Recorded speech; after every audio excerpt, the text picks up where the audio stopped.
Dr. Eric Kelly III and a host of phenomenal speakers from all around the globe for this 7-day virtual event that you don't want to miss. The mission of the Black Business Expo is to raise scholarship money from kids all the way from high school all the way from college. The Black Business Olympics is one of the largest Black business showcases in the world. It is an opportunity for businesses and companies to showcase their businesses globally. We are going to be giving away laptops up to $5,000 away to students. Again, I'm Olivia Appleberry, the founder of 2 Cents Finance and one of the speakers for the expo. I am so excited to see you there. For more info, go to www.blackbusinessexpousa.com or call 919-308-9090 and hope to see you there. I am Black Business. From the moment I wake until the time I sleep. Yes, I am Black Business. I am Black Business. Tell me, are you Black Business? I am Black Business. Do you support Black businesses? Listen, I support Black business because I am Black Business. Black Business Expo, one of the largest business showcases in the history of Black business in the world. The world! Sign up today at www.blackbusinessexpousa.com or call 919-308-9090. I am Black Business. I am Black Business. From the moment I wake until the time I sleep, I am Black Business. I am Black Business. Are you Black Business? I am Black Business. Do you support Black businesses? I support Black business because I am Black Business. Black Business Expo, one of the largest business showcases in the history of Black America in North Carolina. Sign up today at www.blackbusinessexpousa.com or call 919-380-9090. I am Black Business. I am Black Business. From the moment I wake until the time I sleep, I am Black Business. I am Black Business. Are you Black Business? I am Black Business. Do you support Black businesses? I support Black business because I am Black Business. Black Business Expo, one of the largest business showcases in the history of Black America in North Carolina. Sign up today at www.blackbusinessexpousa.com or call 919-380-9090. I am Black Business. I am Black Business. From the moment I wake until the time I sleep, I am Black Business. I am Black Business. Are you Black Business? I am Black Business. Do you support Black businesses? I support Black business because I am Black Business. Black Business Expo, one of the largest business showcases in the history of Black America in North Carolina. Sign up today. Hello, I am Dr. Eric Kelly III, the visionary strategist and founder of the Black Business Olympics. I invite you to showcase your Black-owned businesses on the Black Business Network global stage. The Black Business Olympics is a global Black business network platform that propels Black-owned businesses into the international spotlight. By showcasing your business on the Black Business Olympics platforms, you can reach a worldwide audience of potential customers, partners, and investors. You can also establish yourself as a thought leader and expert in your field, attract lucrative partnerships, and more speaking engagements. In addition, the Black Business Olympics platform provides a valuable opportunity to connect and collaborate with like-minded entrepreneurs and business professionals from around the world. This can lead to new business opportunities, ideas, and relationships.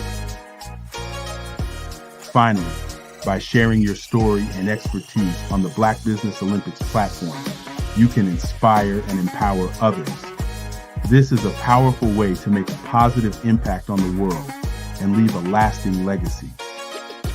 If you are a Black-owned business owner, I encourage you to seize the opportunity to showcase your business on the Black Business Olympics platform. It is a once-in-a-lifetime opportunity to make an indelible mark on the world.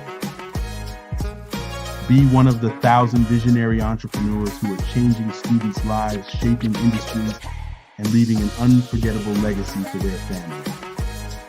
Unleash your voice on our global stage and watch your business thrive. Black Business Olympics is one of the largest Black business showcases in the history of Black business in the world. Yes, the entire world. Just give me a call today at 919-308-9090.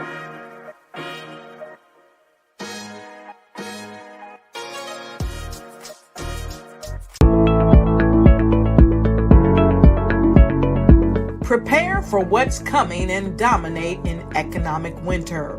Stand strong and thrive by showcasing your great products and services globally through the Black Business Network and Black Business Olympics. The Black Business Network has showcased over 2,000 companies with over $7 billion in sales each year. Over 10 million attendees have viewed the rebroadcast each month. Through the Black Business Olympics, unique styles of business training and mentoring are turning students into business owners and entrepreneurial warriors who will dominate in any economy. Gain the ultimate advantage of the Black Business Olympics, 7 days of unbelievable topics and speakers speaking around the globe. Donate your time and experience to provide expertise and scholarships to students worldwide and change the world. Now, more than ever, new insights, tools, strategies, and capabilities are needed. This is your chance for a major presentation to the world. Fill out the form and join the more than 2,000 speakers who have presented to over 200 countries. Join the Black Business Network streaming live into the Metaverse, STEM City, Black Multiverse Enterprises, Hulu, Amazon, YouTube, iHeartRadio, Apple, Facebook, LinkedIn, Pod TV, IBM TV, Spotify, and Google Podcasts.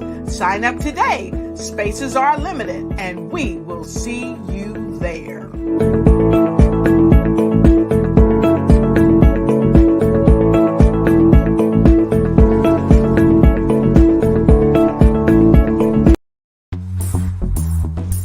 Attention all entrepreneurs and companies. Are you looking for reliable and efficient virtual assistants and back office support to help you manage your business tasks? Look no further than Superwoman Business Services. Our team of virtual assistants provides a full range of administrative support services, including operations management, social media marketing, and much more.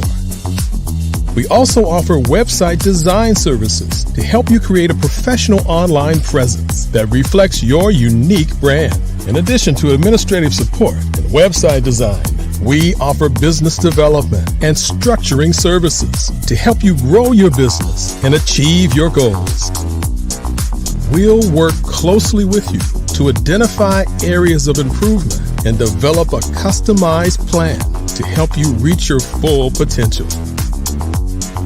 At Superwoman Business Services, we understand that running a business can be overwhelming and time-consuming. That's why we're here to help you fly high and achieve success. Our virtual assistants are highly skilled, experienced, and dedicated to providing you with the support you need to thrive. Come fly with us and take your business to new heights. Let us help you become the superhero entrepreneur you are meant to be.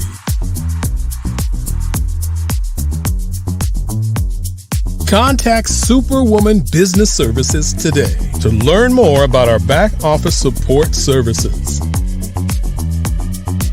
Come fly with us and take your business to new heights. I am a child of the Most High God. He has gifted me in ways that I could not even imagine and didn't know.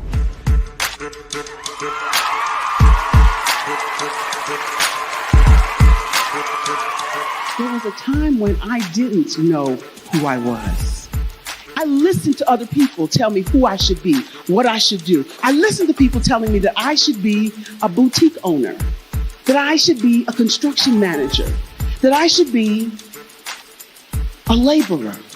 Have you ever felt like you should do something else, be something else, go somewhere else, be wherever you wanted to be, and you felt like you were in a box? Anybody in the room? And you couldn't get out. Anybody in the room? And you kept trying to go and go and you couldn't get out. Anybody in the room? But let me tell you, you need to rock the box. Rock the box.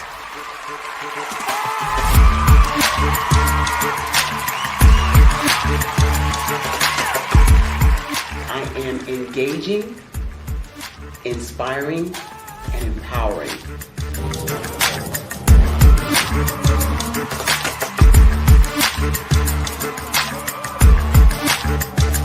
I would give you everything I know. Just by touching you, if I could, by osmosis, give you every single thing I've learned, I've gone through, I know I would. We know that's not possible, but as it is possible, I love to share information with people. Some of you out there, people have told you that you can't be, you can't have, you can't do. But I will tell you, like Kingston said, you can, you must, and you will. If it's to be, it's going to be me. You got to say it. If it's to be, it's going to be. If it's to be, it's going to be. If it's to be, it's going to be.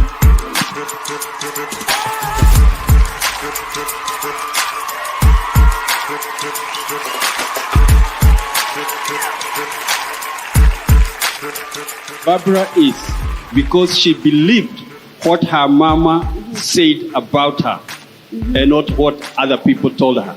Every day you wake up, when you're in a situation, it's your choice whether it's an advantage or the disadvantage. She gained her confidence and her life, and now she is a testimony. If I can help you elevate yourself, then I feel like I'm elevating my own self as well. What you know and I know together can change the world.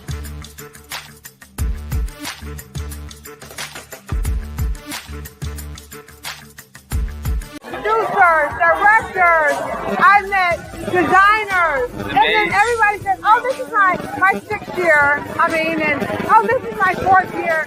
Shout out to New York. We're in New York in like 7 hours. Oh my gosh, yes, we have a 6:58 flight, so. We gotta go home. We gotta go. We gotta go. Let me tell you something. Every single person that's come through the store has spoke so highly of you, and what a great event this is. Yes. I'm representing DJ Darryl, who is a platinum producer. He did the hit track for Tupac Shakur, Keep Your Head Up, Snoop Dogg, Keisha Cole, Nick.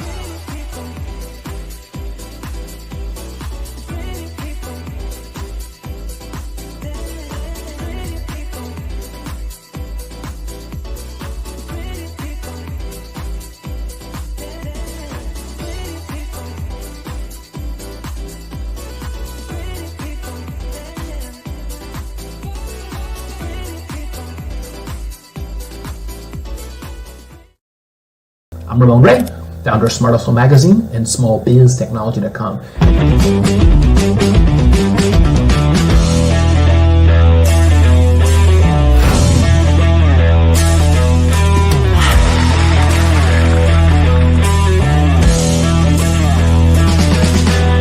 You're here today to celebrate small business success.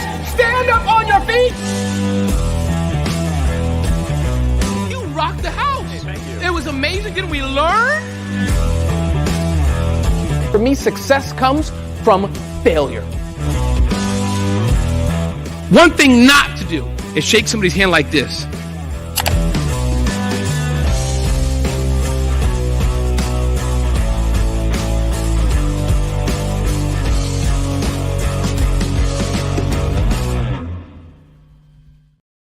I was born in a little village on the island of Haiti.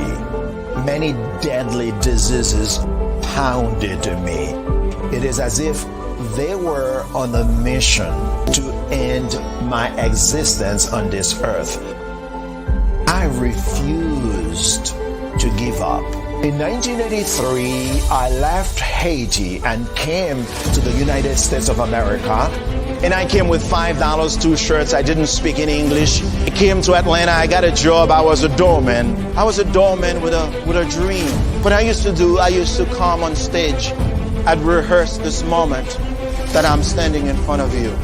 That's the power of a dream. Maybe today is the day you begin acting as if you already have it. And then step out with full force. Take a risk.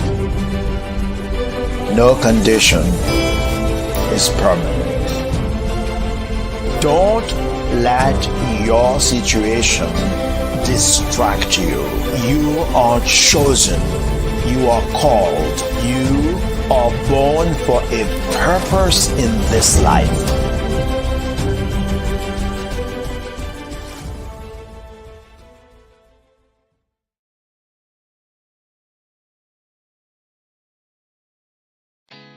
Did you know women represent just 3% of Fortune 500 CEOs and less than 15% of corporate executives at top companies worldwide?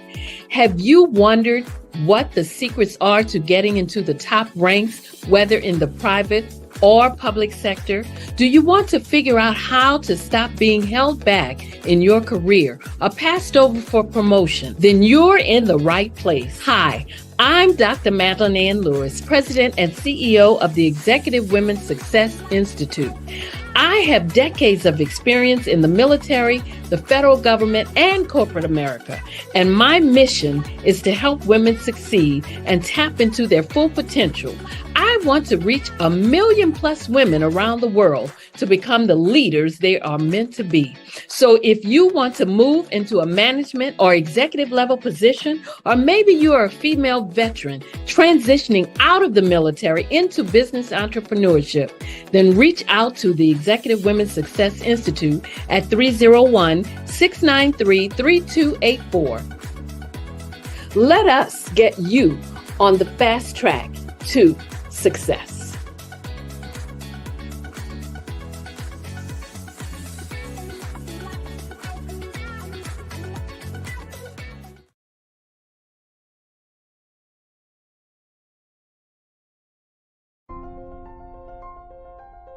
What if you could build your own city? A place where every child can find nurturing people to help them achieve their full potential.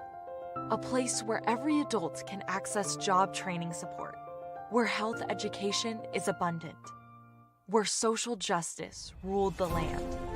A place without limitations. Welcome. You have arrived at STEM City USA. It is what every city should be. A safe and trusted community where you find people and resources to help you become everything you are and beyond. STEM City is unlike anything you have ever experienced. It is a digital twin of the world around you, only better. STEM City is about energy and soul renewal. It is more than a digital world. You can almost feel the power of live cultural events, music, and theater. STEM City promises a better future for children, with caring mentors and hands-on activities, with dedicated tutors to support our youth. STEM City is your passport to a healthy lifestyle, with weekly events addressing our community's many issues. STEM City is your financial well-being, with helpful information on wealth management, career advancement, job training, and so much more. STEM City is the community you deserve. It is the city where your dreams can come true. STEM City USA, a place in the sky that is accessible to all who reach for the stars.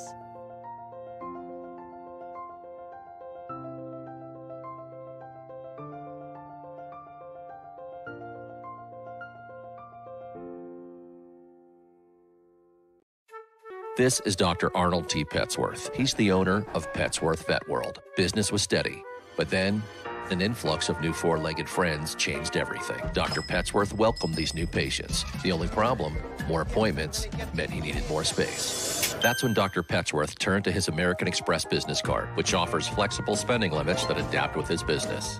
He used his card to furnish a new exam room, and everyone was happy. Built for Dr. Petsworth's business, built for your business, Amex Business.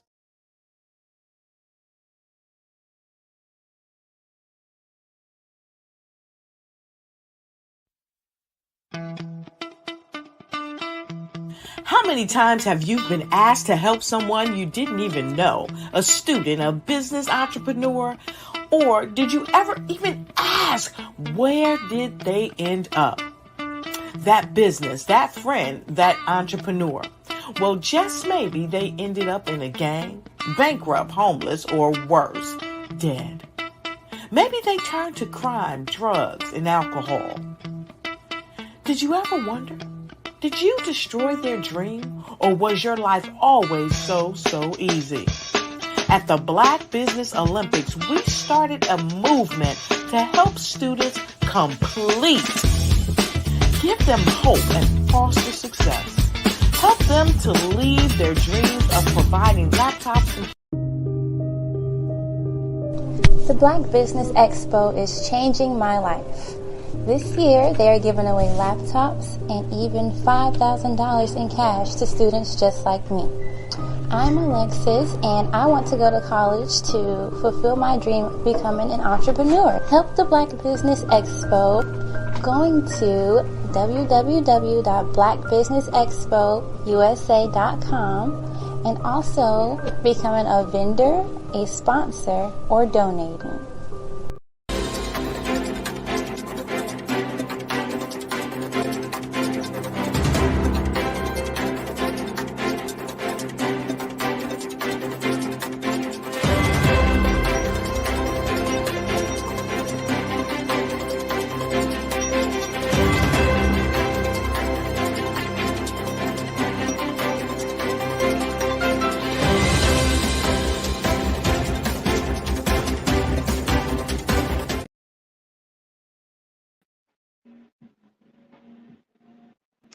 Good afternoon, business owners, entrepreneurs, thought leaders, and corporations. Welcome to the Black Business Network. My name is Erica Jo Robinson, and I'm your business moderator for this afternoon on the Black Business Network. The Black Business Network is a 24-hour business network showcasing Black businesses, Black business owners, entrepreneurs, and thought leaders worldwide. We have speakers from North Carolina, London, Singapore, Africa, Japan, and cities all over the United States. The Black Business Network is a global community sharing its business knowledge to empower, inspire, and educate businesses about business. Our first speaker is Dr. Patrick Graham. Dr. Patrick C. Graham is a social public sector leader and equality practitioner with executive level experience. He serves as the first CEO of We Build Concord, a regional convener of affordable housing initiatives and cross-sector collaborations. Dr. Graham recently served as the Senior Policy Advisor for the Office of Community Wealth Building, City of Richmond, and Executive Advisor of Rework Richmond. As an inclusive leader, Dr. Graham has led initiatives that empower over 165,000 households and 400,000 individuals with employment, education, and housing stability. He co-developed financial programs that provided 6.7 million in loans to small and diverse businesses. Recently, Dr. Graham led an equality strategy that increased low-income housing input from 4% to 48% for the Richmond Metro Regional Housing Framework. He also is the architect behind the new Richmond Region eviction prevention model. As the creator of regional-wide movements such as At Opportunity Paradigm and Careers for All, Dr. Graham inspired more in-depth focuses on economic and social assets found in segregated communities, resulting in over 35% increase in employment for neighborhood participants. These metrics set standards for many cities and government entities. Dr. Graham's devotion to professional advocacy and curiosity as a trained academic has led him to chair several policy committees and campaigns and write private and public policies agendas for academic publications and community initiatives. As a leader at the Urban League of Central Carolinas, Diversity Council of the Carolinas, Charlotte Works Workforce Board, and consulting, he has used his policy knowledge to drive strategy within organizations and networks that increase return on investment by over 30%. His work at Crisis Assisted Ministry and Martin Luther King Center helped secure higher education and financial stability for thousands of families and youth. Dr. Graham is the recipient of the Catalyst Humanitarian of the Year, Uptown Magazine National Urban League's Innovative CEO Champion, Long Island Herald Community Person of the Year, and Citizen of the Year 6th District, Omega Psi Phi fraternity, and others. He is a graduate of Johnson C. Smith University, University of Wisconsin-Madison, MA African American Studies, Ethnicity, Media, and Policy, and Stony Brook University, PhD in American History. He is a proud husband, father, and outdoor enthusiast. I present to you Dr. Patrick Graham. Oh, thank you, Erica. I appreciate y'all having me today. Absolutely. It is a wonderful, I am going to sit in and listen as well, because you have so many wonderful things to talk about that I am interested in. But I must say, genius is coming, and I'll see you on the other side. Oh, thank you. Thank you. Well, first of all, again, thank you all for having me. I think that one of the things I want to do is level set. Today, I really want to talk about social ventures. I actually am a consultant for many organizations, not just in the nonprofit social sector, but also organizations that are for-profit social ventures. And these are organizations that are for-profit entities, but their goal is to actually make some type of change or systemic change in communities. And I think that that's important, that we understand that you can change communities, make profit, and still have an impact, particularly in Black communities, which is, I think, very important to the Black Business Network, obviously important to the Black Expo. And while we're really here, not just to promote business, but to also support businesses that make change for us economically and socially. So one of the first things I really want to do is talk about first my journey in the social venture space. I started out almost 30 years ago as a social sector leader, nonprofit leader. So I led organizations like the Martin Luther King Center in Long Island, obviously Crisis Assistance Ministry, which you actually spoke about in the introduction. That's an agency that when I first came to Charlotte, North Carolina, I had to merge both private, foundation, faith-based organizations, and government dollars in one place to help with eviction prevention and mortgage foreclosures. Went on to become the president and CEO of the Urban League of Central Carolinas, designed a bank with a partner called the Bank of the Urban League of Central Carolinas, and main focus was to provide Black businesses and Black homeowners with loans that were at low interest rates, so that they could actually thrive. And within a year and a half period, 2 years actually, we were able to get $6.7 million out of that small urban league affiliate into the community. Workforce development was also important to me because I felt that at the end of the day, when we talk about social ventures, nonprofits who are still businesses, one of the things that's very important is that we have to look at individuals as human assets. And in Black communities, we rarely do that. We look at Black communities as something that need to be fixed. Reality is that they're actually human assets that are very important for our economic stability going forward. By the year 2044, we know that the majority of talent is going to come from Black communities as well as from brown communities. And so there's no way really around this issue. We have to, as a country, not just Black folks, but others, really have to invest in this talent. And so one of the things that I've done also with the Careers for All platform with the Workforce Board here in Charlotte is really wanting to segregated communities, brought business in for actual training and linkages to jobs, but also entrepreneurial opportunities. And I think that that's still very important to me. Today, I sit as the CEO of We Build Concord and also of Patrick Graham, PhD LLC. And my main focus now is to get social ventures more in the space of housing. I really want to see more of us, business-wise, as well as nonprofit, social sector, and particularly social ventures. I would like to see more of us in the housing space. Nationally, white households, percentage-wise, there's over 75% of them who actually own their homes. But for African Americans, that's around 45%.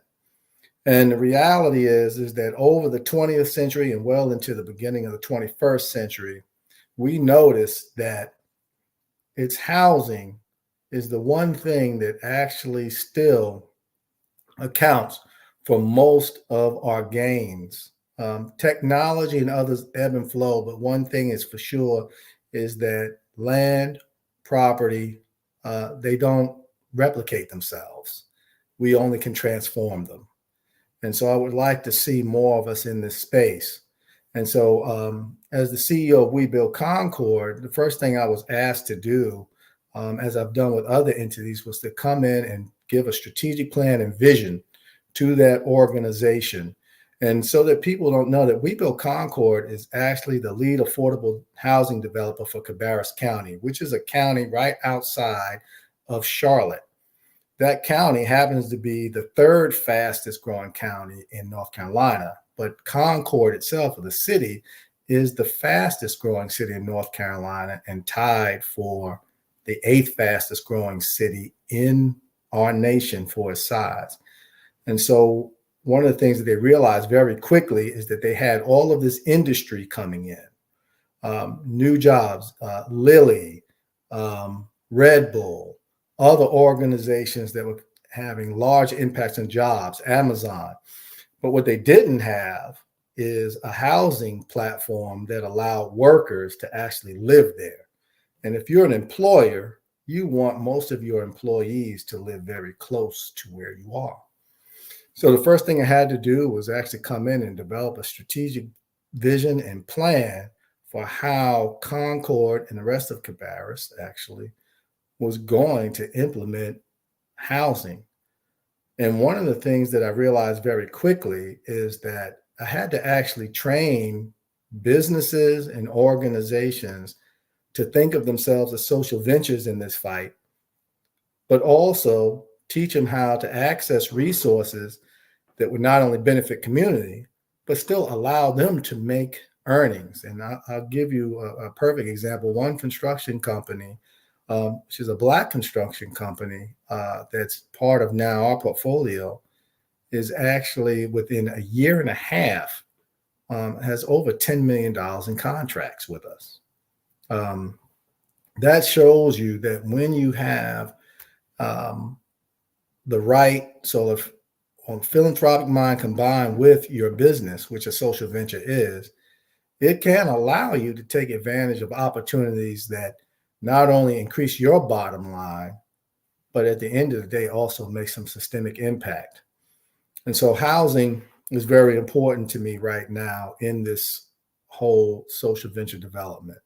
So let me just talk briefly about how it works. One is that I actually meet with organizations, particularly for-profit organizations, or those who are looking to develop new companies. And I first ask them, what is the actual issue that they're addressing? Because we normally think of addressing issues in products, but if I use Simon Sinek's sort of notion of the why, you have to really think about why is what you're attempting to do important? What is its larger impact in our society and in our culture? What is it that you're trying to actually overall accomplish outside of actually making dollars, right? Because you can't advertise, I'm trying to make money. You have to advertise and promote how you're making change.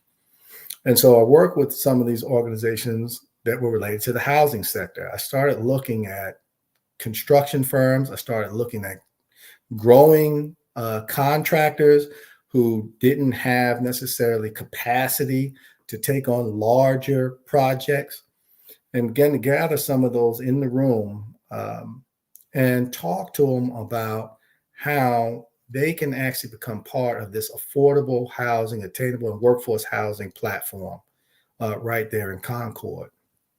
And by doing that, one of the first things I look at is that I wanted them to reevaluate what their vision was for their organizations. So they were actually chasing contracts with larger contract entities, larger companies that were non-minority, non-Black companies in the space. And they found that they didn't necessarily always compete well. And so what I really wanted to do is say, well, a lot of those companies are not looking at social ventures or the social sector. They're not looking at some of the things that nonprofits and sometimes even public entities, right, desire for the communities. And one of the things that we have to realize is that in certain legislation, for example, the American Rescue Plan, it really specifies that they want us to try to focus on minority business development, to include them. And so what I did with these organizations, several construction and contract agencies, is really talk to them about how can you as an organization be tied to an actual vision and mission of a community and make new inroads and relationships into development, and ensuring that many of them were registered too, obviously, as minority contractors. First thing that we did was really talk about what their current capacity was. And some of those had to actually face realities. There were some who were large enough that they could actually build in larger developments. There were some, though, who could actually serve as really sort of support contractors or subcontractors in the business. And so this was about teaching them and aligning them around those type of issues. So first, realizing what your current capacity is, and then what your future vision was going to be. The next was to talk to them more about implementation strategies, how they present actually to entities that have contracts. For example, I had over $15 million in contracts ready and available, but these organizations had to be able to actually not only demonstrate capacity, but present in ways that would allow them to get through a panel. And a lot of times these are panels that are making decisions. And I'll admit, sometimes it's going to be just those organizations or individuals who have relationships with others. So we're going to have to show up even differently or even better, actually, than a lot of those that we compete with. And I know that's a common story. It's one that's unfair, but really felt that it is really important that they face those realities and then try to actually address it. Third part of what we did with those organizations was to really actually look at what their current strategies were and how they could actually use different strategies to attract contract business or subcontract business in this space. Overall, what I found that was very interesting is that I use metrics to measure success. And in digging in deep dives with these individuals, as we prepared to implement some of our projects with We Build Concord, and using my LLC to actually do some of the training, what I found is that currently We Build Concord, which again, largest affordable housing contractor, nonprofit contractor in the space in Concord and Cabarrus County, over 75% of all contracts, either through marketing, construction, development, actually went to women and minority businesses, with Black businesses accounting for the highest percentage in terms of actual income or resources devoted to them for affordable housing. What also were some of the other outcomes? The city of Concord at the time was building something just under 10 homes a year. Yet studies showed that you needed to actually build about 300 a year over the next 10 years to keep up with affordable housing needs or workforce housing needs. Right now, we're getting closer to that, but in our first year, with the help of minority companies, we're at 71. By 2025, we're predicted to be closer to 125.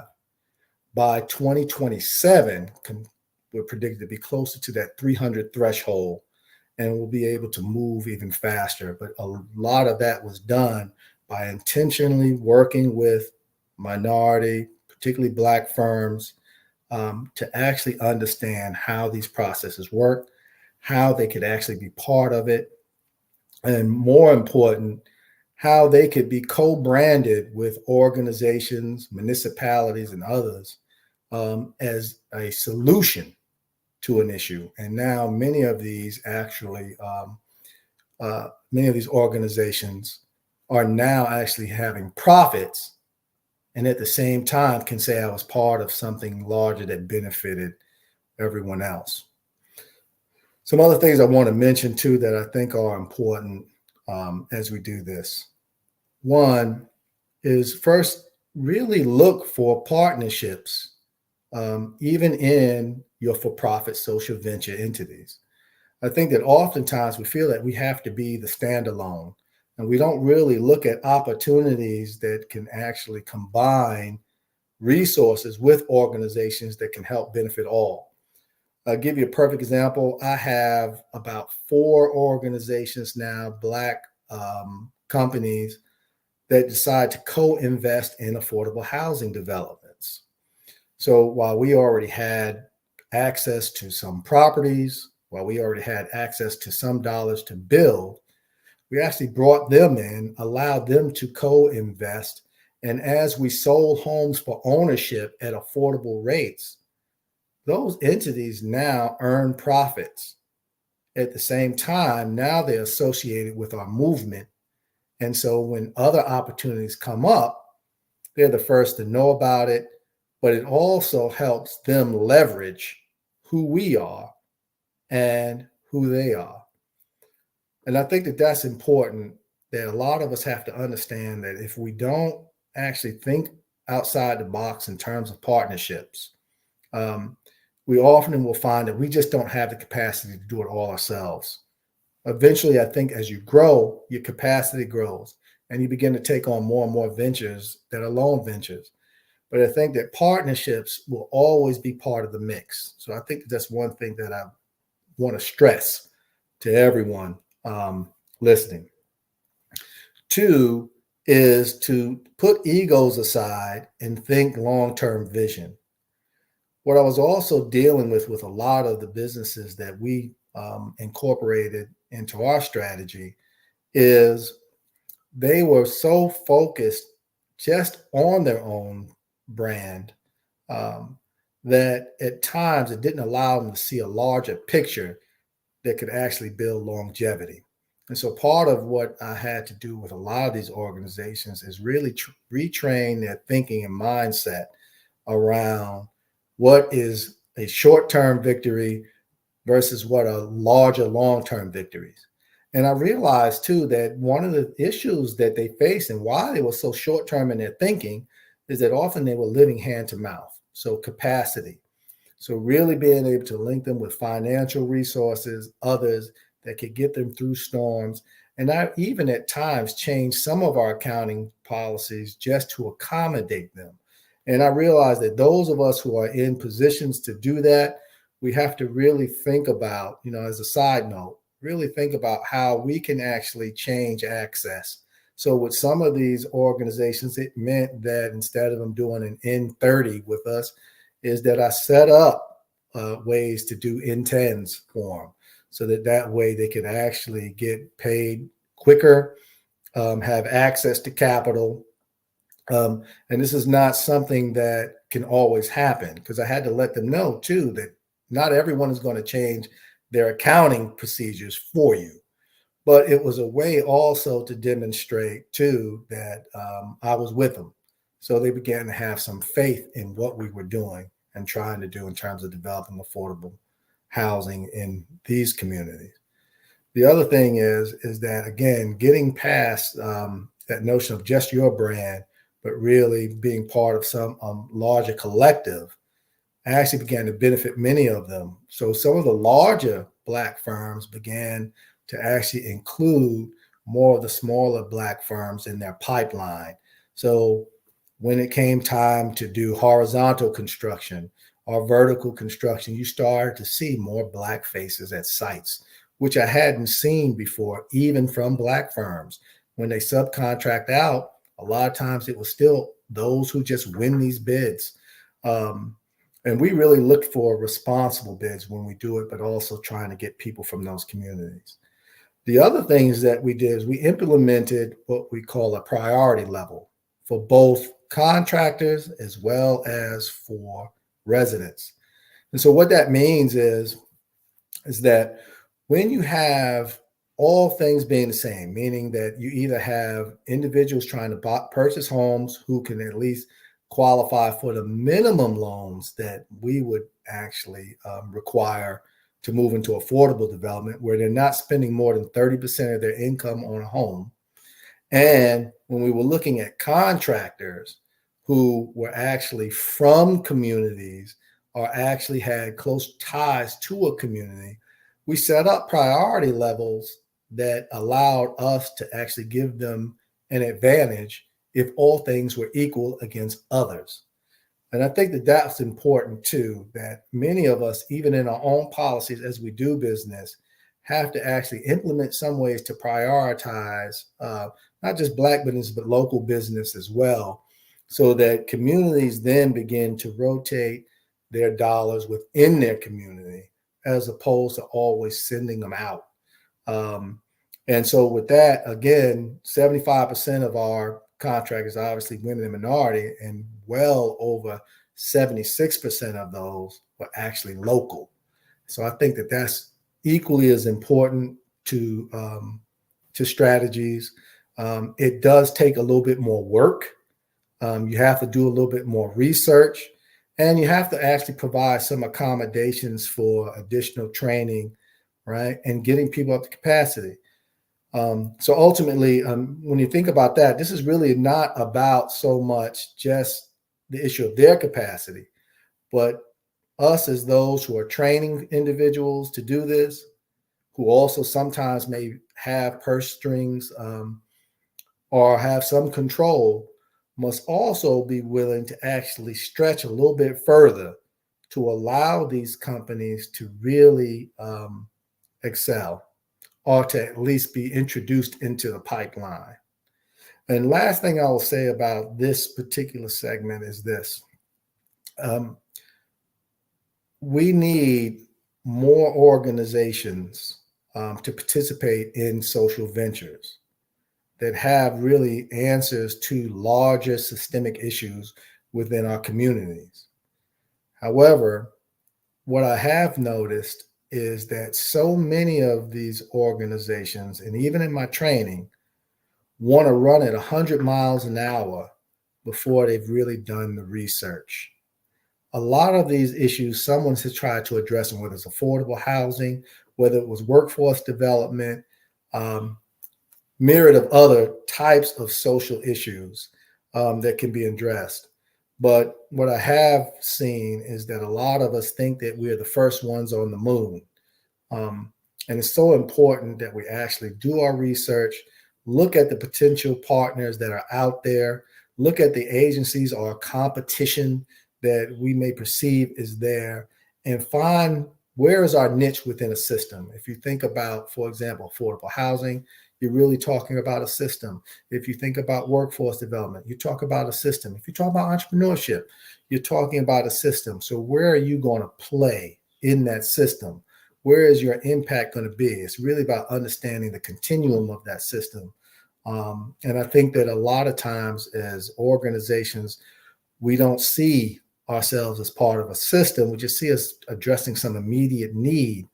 And the reality is that needs change, but systems progress forward. Even if as they morph, they basically, in many ways, stay the same. Our history has taught us that.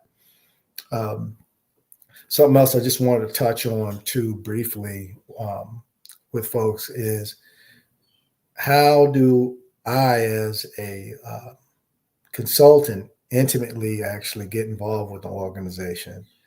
One is that every organization needs to have a mission statement, something that's guiding all of their internal operations.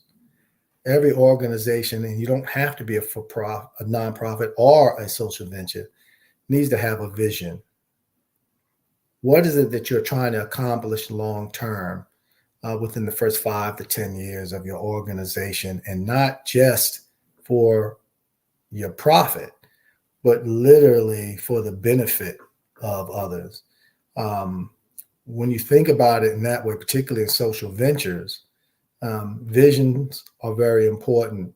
Core values within the organization, taking components of that mission and vision, how is that going to actually leak into the core values of what you do?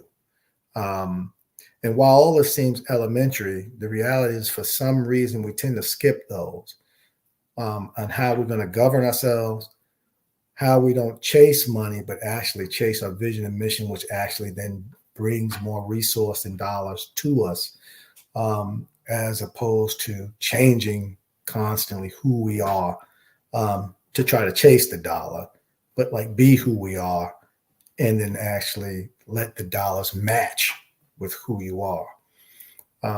I found that very hard conversations to have with a lot of our small businesses that we tried to contract with.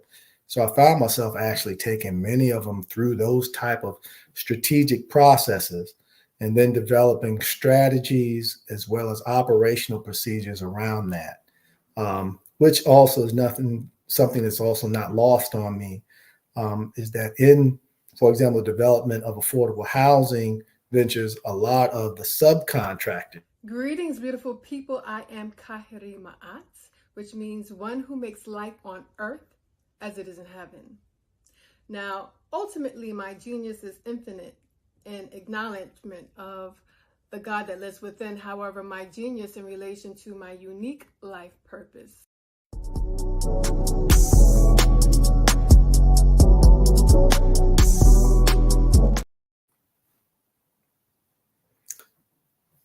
So again, I think that one of the things, again, that I think is important is really understand how to operationalize that vision and how to actually be true to who you are, who your organization is, and what it represents. And I found that very interesting and also very difficult for a lot of our smaller contractors to grasp and understand. They thought that, I became a plumber, I could just become a plumbing agency and I just go out and tell people about my service. but not understanding that they were actually part of a larger system, as well as understanding how they had to have vision, mission, and had to have core values behind their business that guided all of their business decisions. And when you find that you do that, others actually notice how that alignment occurs. It also makes marketing, branding, and other things a lot easier going forward. Other thing I'll say too is to make sure that in the smaller business space that you're looking for other organizations too that actually can help you with the things that you're not good at, whether that's on the accounting side, whether that's on the branding and marketing side. And this is something that we had to really work with a lot of our subcontractors and others on. So let me just talk about results overall.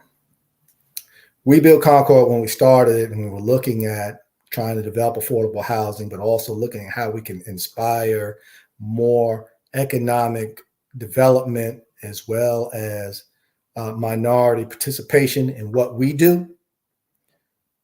Here's the results. Year and a half of literal operational existence, went from around $1.2 million in contracts to start off a lot of these ventures now to over 15 million. So we've grown obviously almost 6-7 fold since we started. And that was actually being strategic about who we were, our mission and vision and goals, going after low hanging fruit, whether that was government contracts for affordable housing, now having others join us in this, the Z. Smith Reynolds Foundation, Wells Fargo's Foundation, Atrium Health Foundation, and others being engaged. So one was really talking the walk, walking the talk that we actually were talking to our subcontractors, our potential subcontractors about. Two, finding ways to actually do training and getting them up to scale.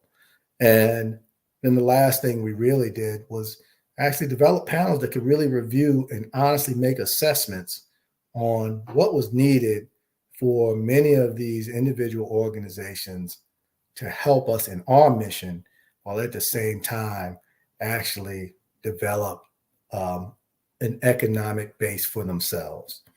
We're going to still grow. If we grew by 15 million in a year and a half, I know within 5 years we could be up to 40, 50 million. And I hope, in my vision, is that I'll be able to train and work with more Black firms that can help us solve our issue of affordable housing, not just in this community, but across North Carolina and beyond. One of the things that we anticipate to do as we grow is we want to actually develop a component called We Build Carolinas, where we actually share our model and then allow others to actually implement that across communities, whether it's through our community land trust or other ways of developing affordable and workforce development. So with that, if you want to actually get in contact with me, our website is www.webuildconcord.org. And of course, you can get in touch with me directly, pgraham@webuildconcord.org. Wow, Dr. Graham, thank you so much for everything you have said, all your dreams and your motivation and the way you go about helping the Black community is absolutely astounding. So with that, I must say that genius is coming, and I will see you on the other side. Thank you for having me. Absolutely. Over the past few years, we've seen the growth of existing and new initiatives focused on financial inclusion, building global networks, and reducing the wealth gap in response to the idea there's not enough seats at the table. Whether their outcomes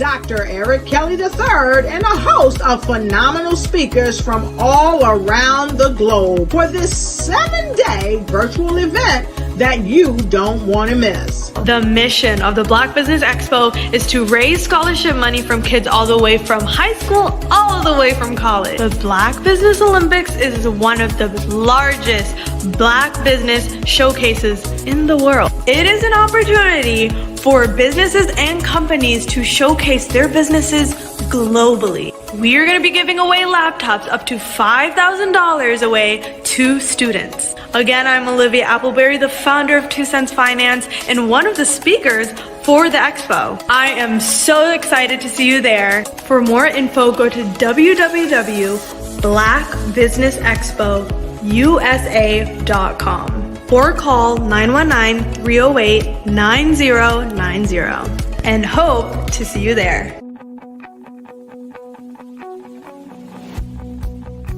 I am Black Business.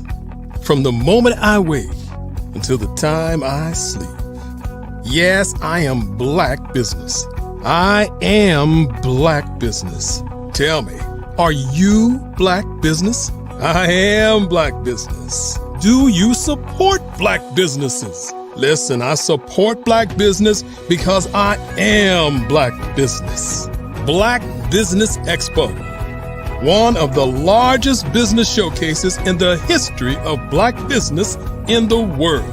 The world!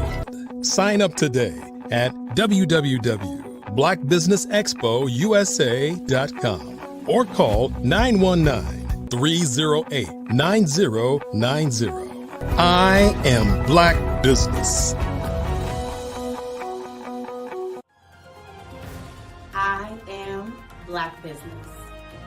From the moment I wake until the time I sleep, I am Black Business. I am Black Business.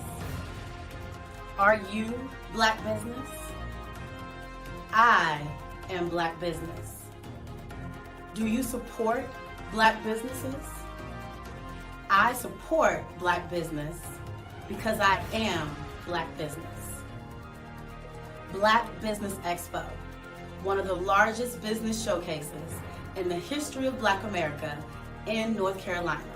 Sign up today at www.blackbusinessexpousa.com or call 919-380-9090. I am Black Business. I am Black Business. From the moment I wake until the time I sleep, I am Black Business. I am Black Business. Are you Black Business? I am Black Business. Do you support Black businesses? I support Black business because I am Black business. Black Business Expo, one of the largest business showcases in the history of Black America in North Carolina. Sign up today at www.blackbusinessexpousa.com or call 919-380-9090. I am Black Business. I am Black Business. From the moment I wake until the time I sleep, I am Black Business.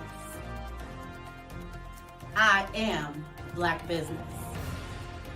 Are you Black Business? I am Black Business. Do you support Black businesses?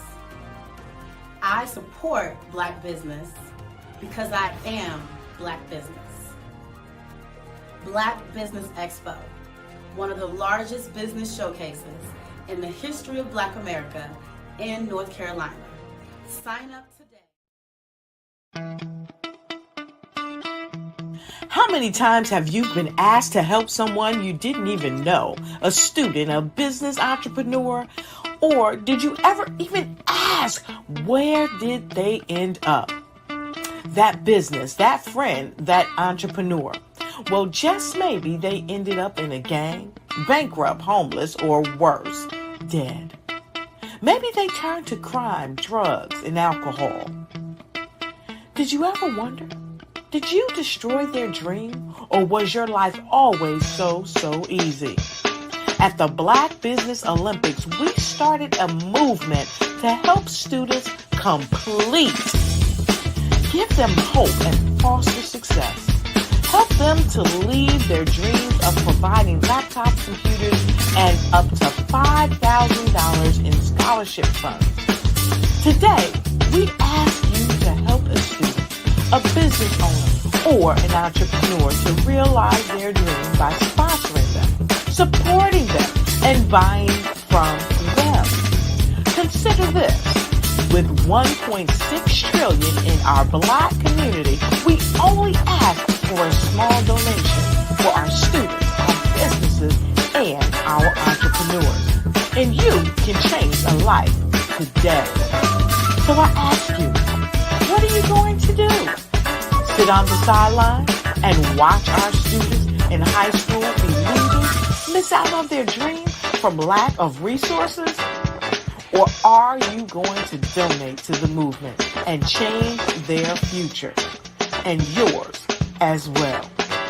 Give us a call today at 919-308-9090. Change their life by investing with action to the Black Business Olympic Fund. The Black Business Olympics, one of the largest business showcases of Black business in the history of the world.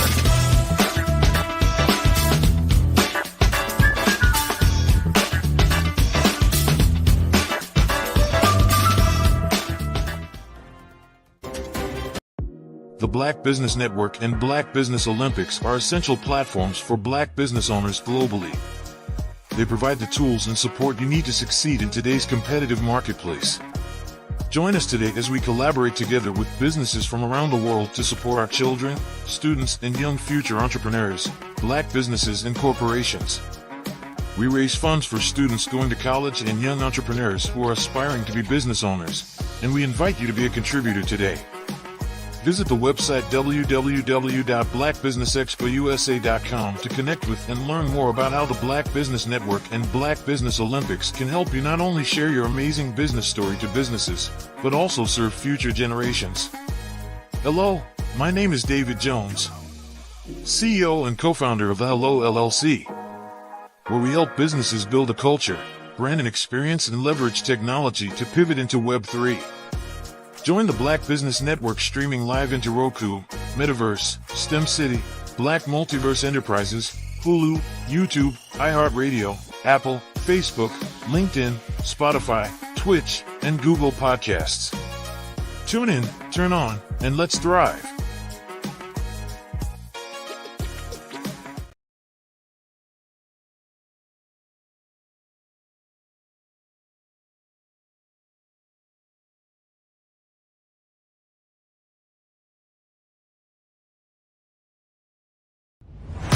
Social media is evolving. It's more vibrant, more colorful, more energetic, and so are you.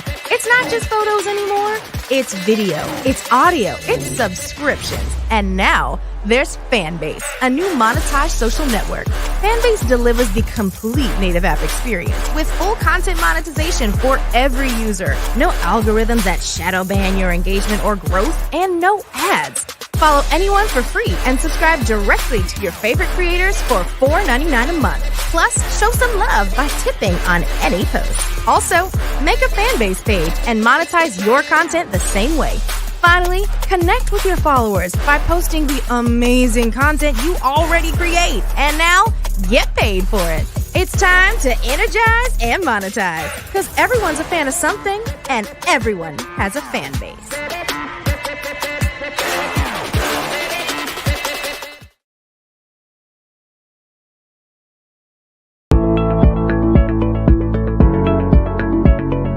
Prepare for what's coming and dominate in economic winter. Stand strong and thrive by showcasing your great products and services globally through the Black Business Network and Black Business Olympics. The Black Business Network has showcased over 2,000 companies with over $7 billion in sales each year. Over 10 million attendees have viewed the rebroadcast each month. Through the Black Business Olympics, unique styles of business training and mentoring are turning students into business owners and entrepreneurial warriors who will dominate in any economy. Gain the ultimate advantage of the Black Business Olympics, 7 days of unbelievable topics and speakers speaking around the globe. Donate your time and experience to provide expertise and scholarships to students worldwide and change the world. Now, more than ever, new insights, tools, strategies, and capabilities are needed. This is your chance for a major presentation to the world.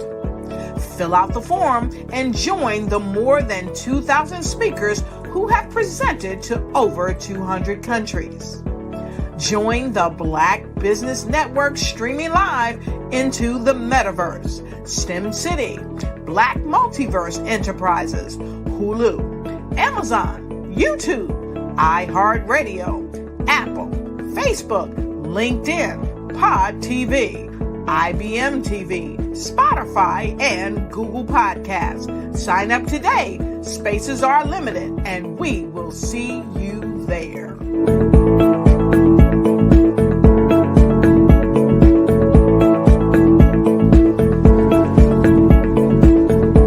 Are you a forward-thinking entrepreneur or business owner?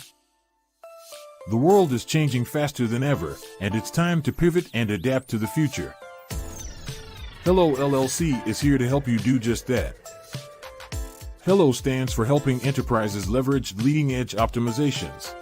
Our innovative solutions can streamline operations, reduce overhead costs, and give you a competitive edge in a market projected to reach $5 trillion by 2030. By pivoting to the metaverse, businesses can tap into a rapidly growing market that is projected to be a significant part of daily life for 25% of Americans by 2026. As a full digital metaverse agency, the Hello LLC can help you create custom solutions to streamline operations, increase productivity, reduce costs, and drive brand recognition.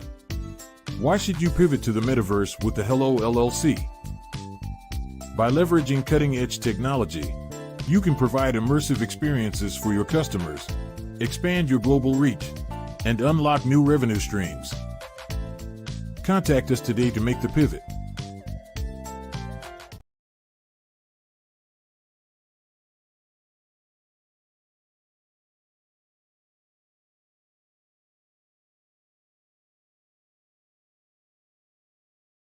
Follow the Brand TV broadcast host, Grant McGaugh, as he visits with top executives and entrepreneurs to find out their secrets of success with their personal brand. Follow the Brand TV broadcast host as he focuses on brand development to build better relationships, bring value to your business, relationships, and career. You will enjoy listening to each episode that is tailored to speak to you directly. If you're looking for this type of clarity in terms of building your brand, you have tuned into the right station.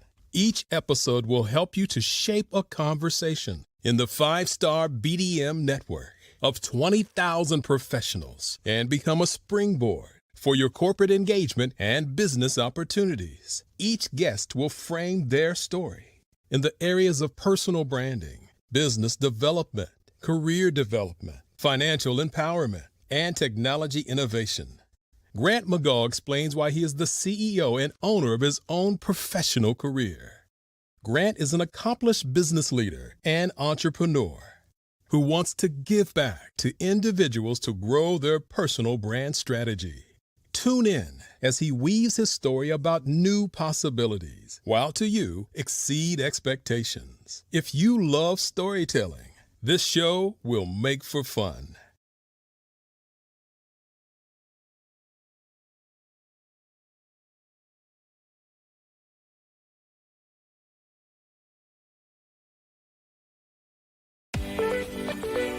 You are in the right place at the right time.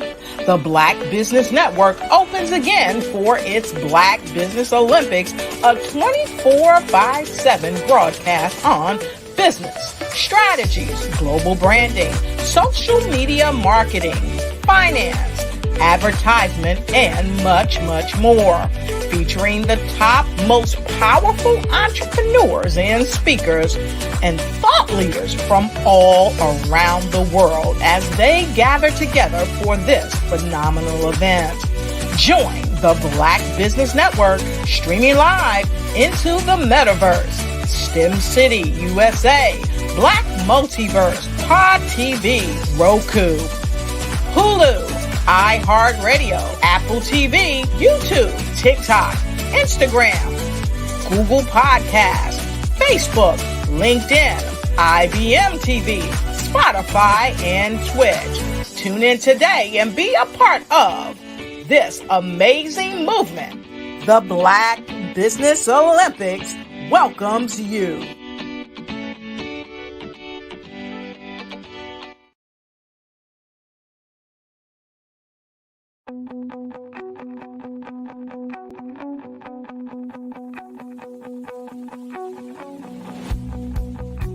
I am Black Business. From the moment I wake until the time I sleep. Yes, I am Black Business. I am Black Business. Tell me, are you Black Business? I am Black Business. Do you support Black businesses? Listen, I support Black business because I am Black Business. Black Business Expo, one of the largest business showcases in the history of Black business in the world. The world! Sign up today at www.blackbusinessexpousa.com or call 919-308-9090. I am Black Business.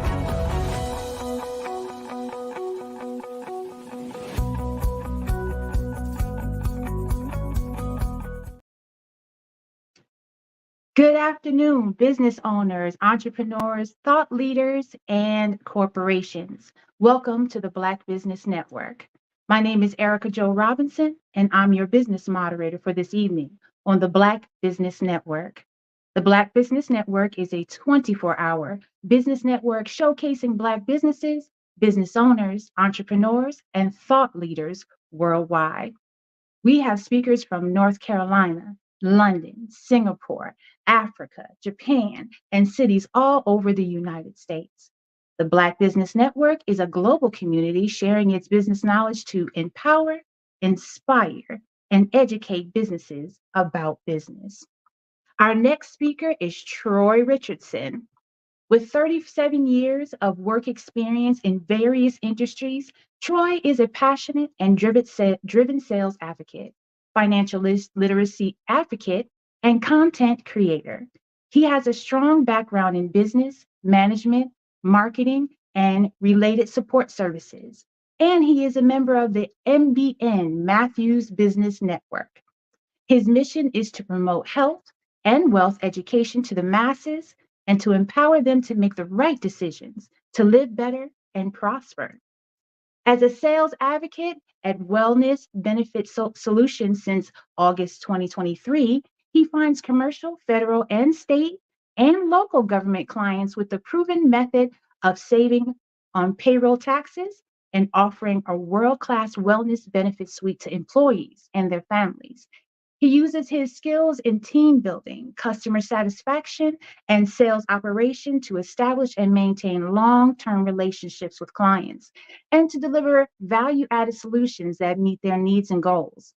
He also works with a financial services professional at WealthWave, where he provides workshop teaching financial literacy and how money works.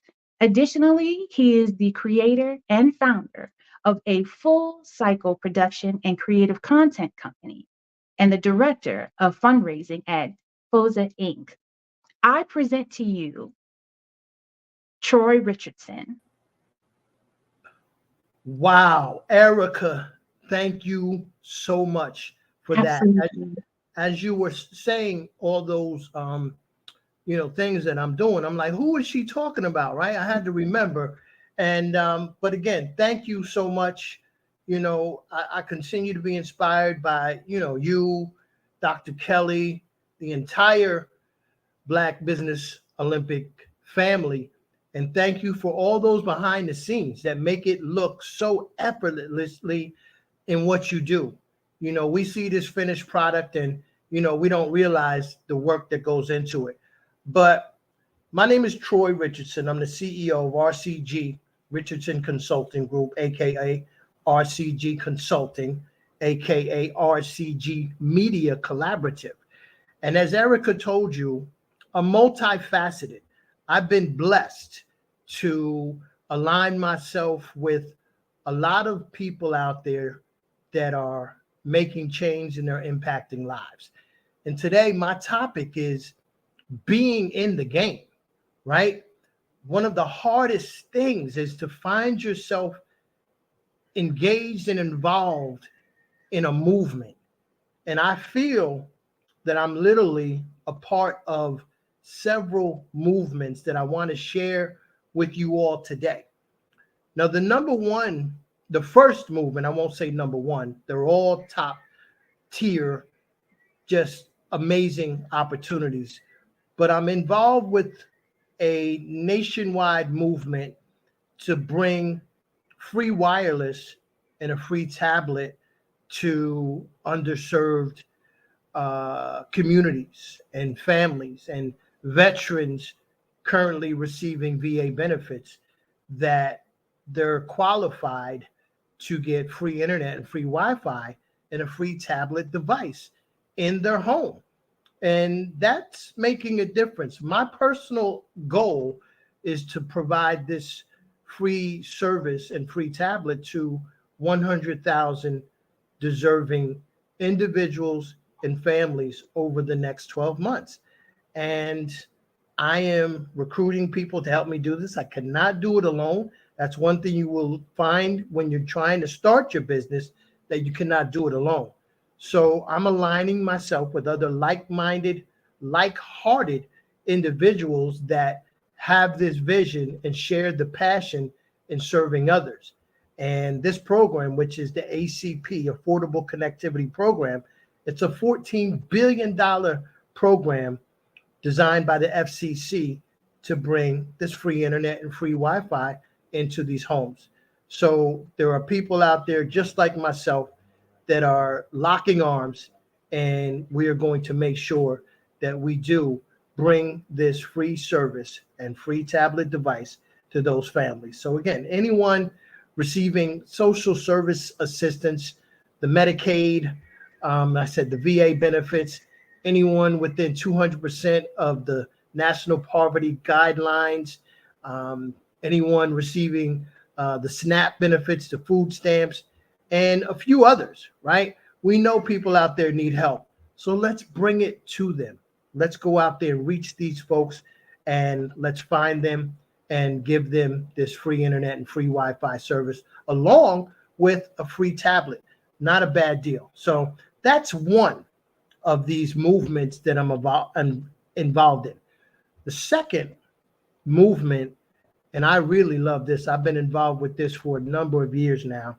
And recently we've been speaking to people in Ghana, Liberia, Sierra Leone, and the UK.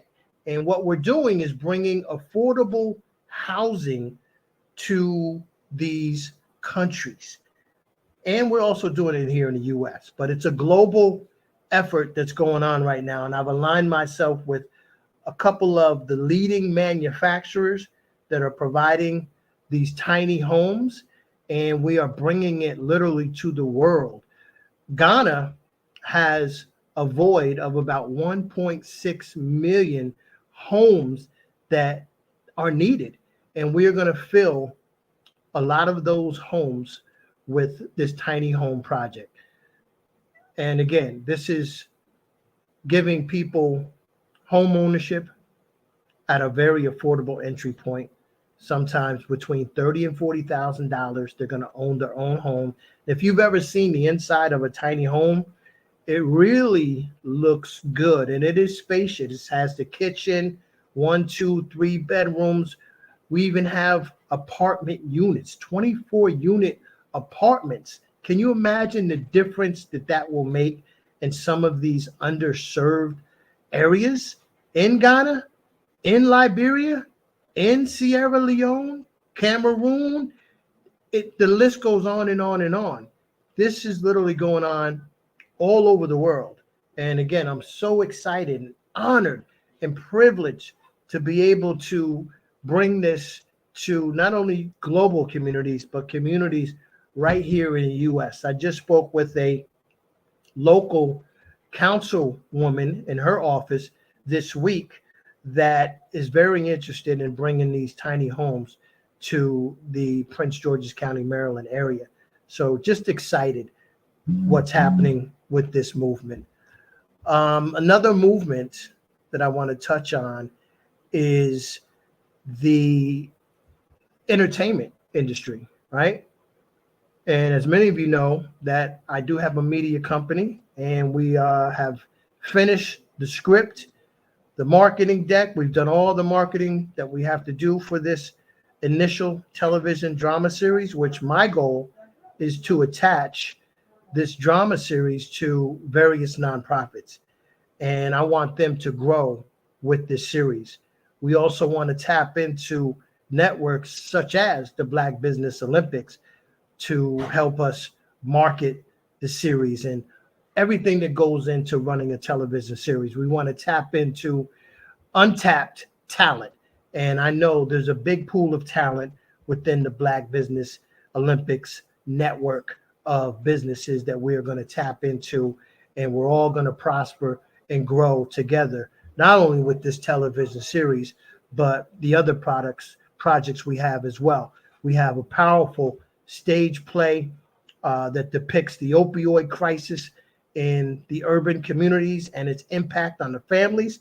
That is going to be phenomenal. So that's going to be another opportunity for businesses to tap into the ancillary services that are going to be needed, and especially as this stage play makes its rounds from various cities to various cities. So we're very excited about the media company and what we're doing, and I just want to thank a couple of my good friends, actors and directors, Mr. Bill Duke, and the executive director for the NICU DC television series project, Mr. Gilbert Glenn Brown.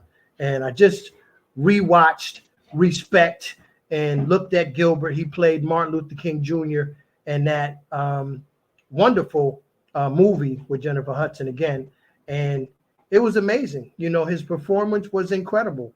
It looked like he had more lines than I realized, but I told him, you know, he did a phenomenal job depicting Martin Luther King Jr. So shout out to Gilbert Glenn Brown and the entire NICU DC team, India, Sophia, and everyone else who has had anything to do with making that dream of mine come to fruition. So those are some of the examples of being in the game.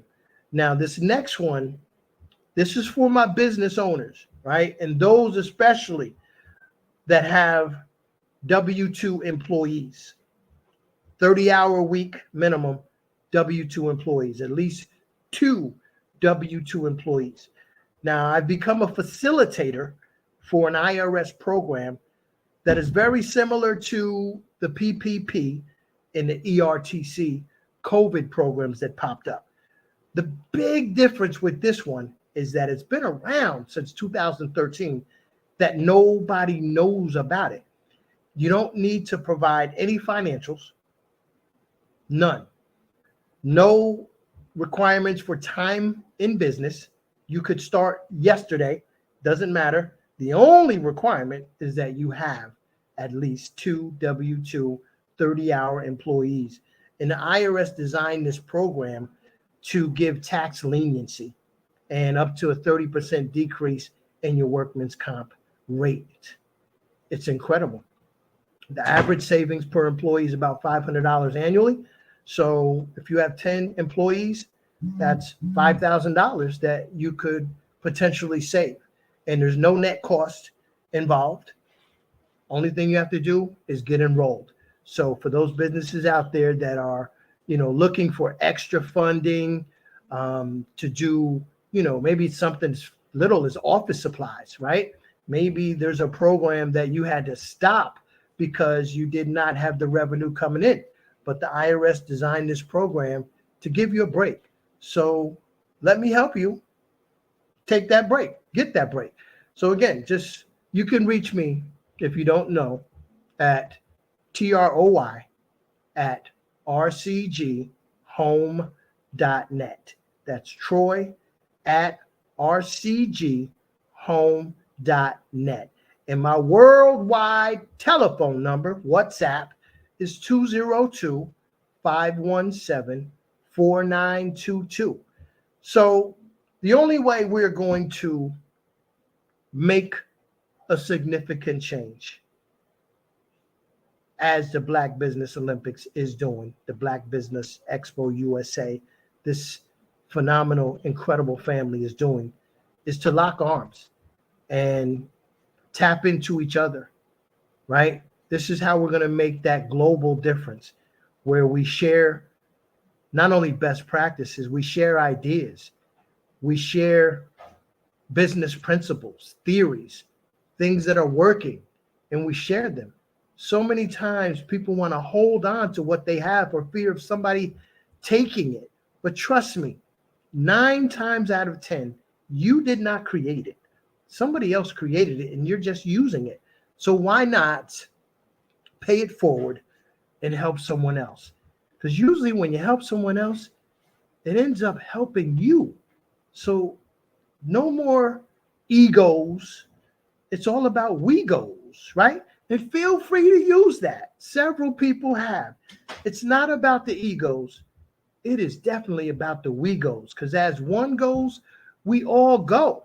And that's the way we're going to go into the future, and we're going to prosper, and we're going to decrease crime. We're going to decrease poverty. We're going to decrease homelessness. We're going to decrease hunger. And it's all going to be about the increase. This is my purpose.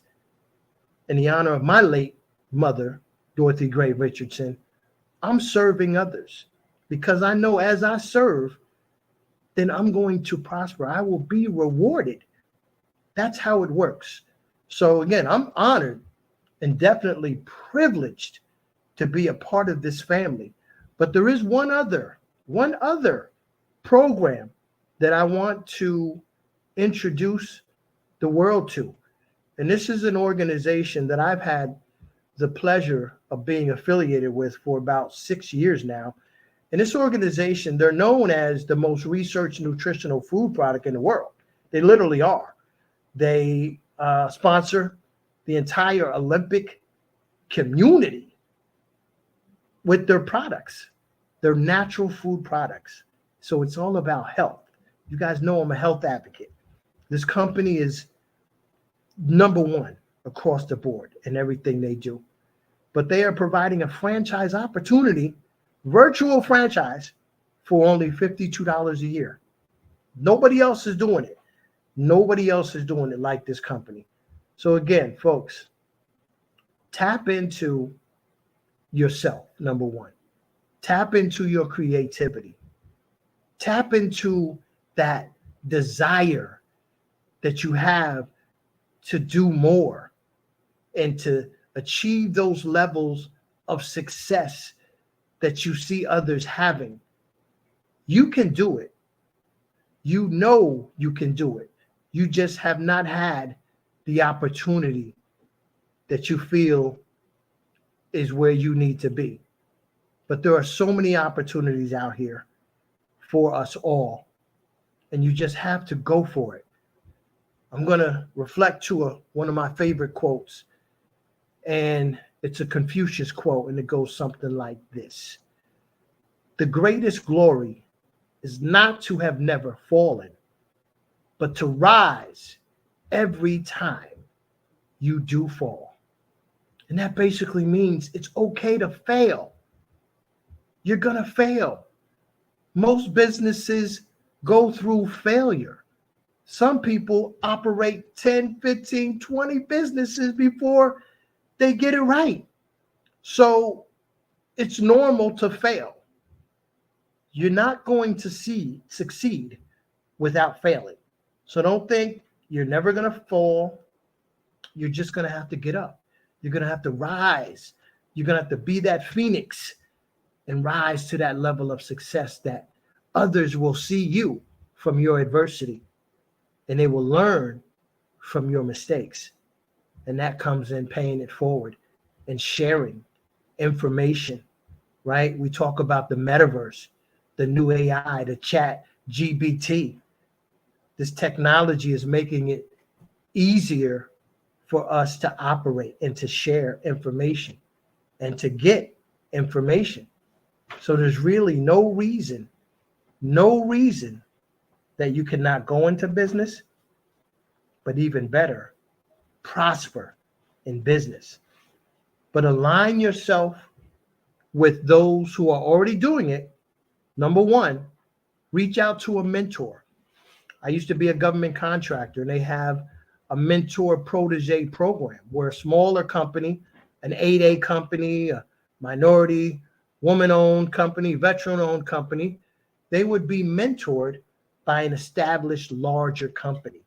And as the larger companies gain those government contracts, they would have set aside goals where they would have to have 5% set aside for that veteran-owned company, and so on and so forth. So find a mentor in an organization that you can learn from, and possibly they can help you grow by letting you become a subcontractor to some of the services or some of the products that they are offering. It's all about alignment, putting yourself in the right position with the right people at the right time. So those are a few examples of what I'm talking about. Collaboration is the key. Collaboration is the key.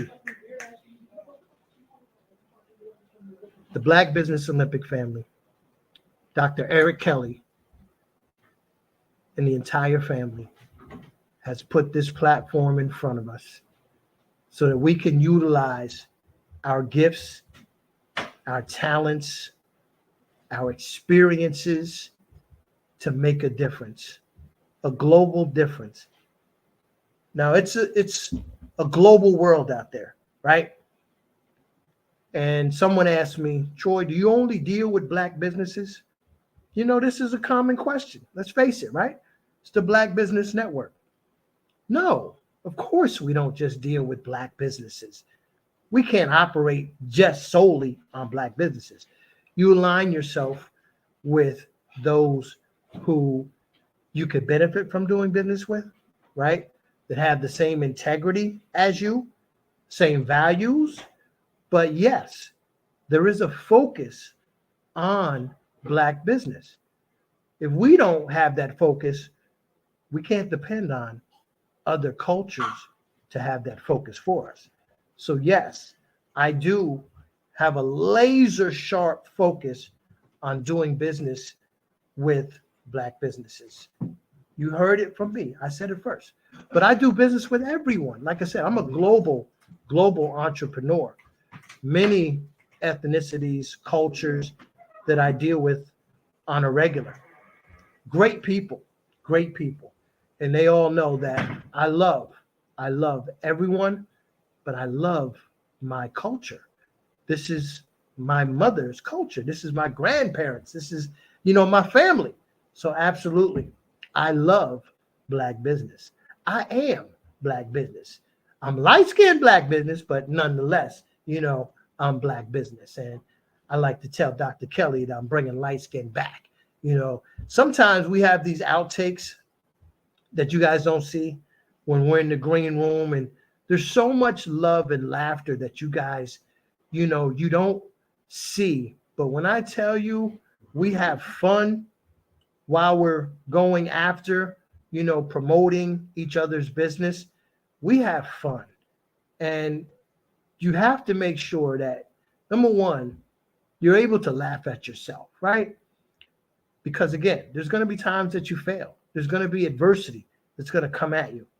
And sometimes you just have to, laugh it off and just get back in the game and brush yourself off and get ready for it. Be prepared.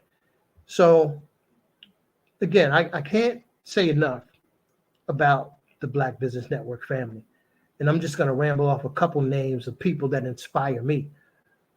Okay? Like Ramona, like Eunisa, like Eric, like Paulette, like Erica, like Grant, like Sydney.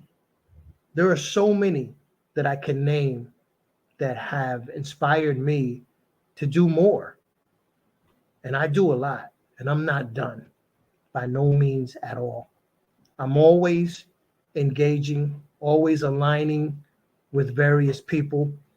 I had the pleasure of addressing a local chamber of about 50 businesses about a month ago. It was incredible. 50 people that I did not know, that now they know me and what I do, and they also know the Black Business Network. I'm also a contributing editor for the National Black Unity newspaper, which is another global paper. Please Google that, National Black Unity News. And it's a phenomenal publication. And again, I'm just blessed to be a contributing editor with so many other editors in this newspaper that is all around the world.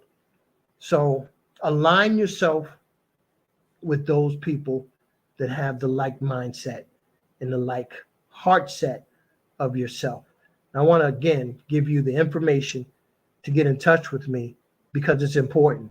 It's troy@rcghome.net and telephone number 202-517-4922. And I see the wonderful Erica has reappeared. Erica, I hope I did you justice. I hope I did the network justice today. Absolutely, you have, and I thank you so much. There's something I got to say. Please. Genius is coming, and I'll see you on the other side.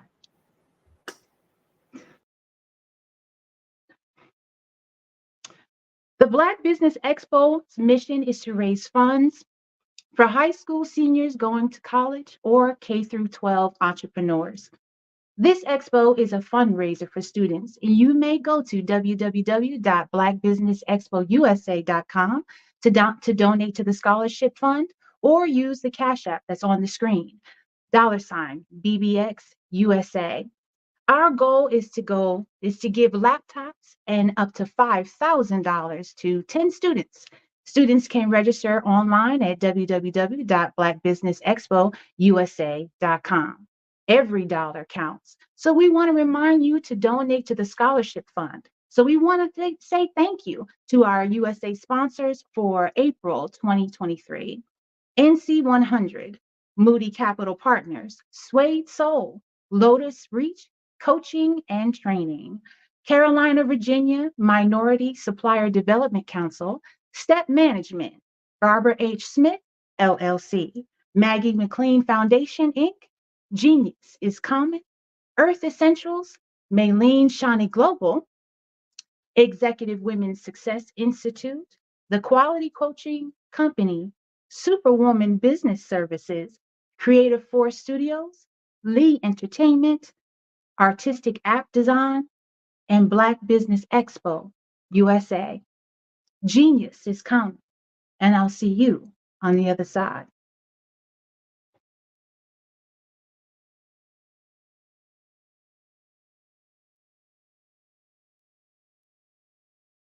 I was born in a little village on the island of Haiti.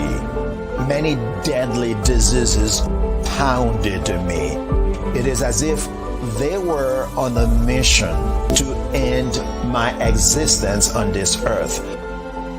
I refused up. In 1983, I left Haiti and came to the United States of America. And I came with $5, 2 shirts. I didn't speak any English. I came to Atlanta. I got a job. I was a doorman. I was a doorman with a dream. What I used to do, I used to come on stage. I'd rehearse this moment that I'm standing in front of you. That's the power of a dream. Maybe today is the day you begin acting as if you already have it. And then step out with full force. Take a risk. No condition is permanent. Don't let your situation distract you. You are chosen. You are called. You are born for a purpose in this life.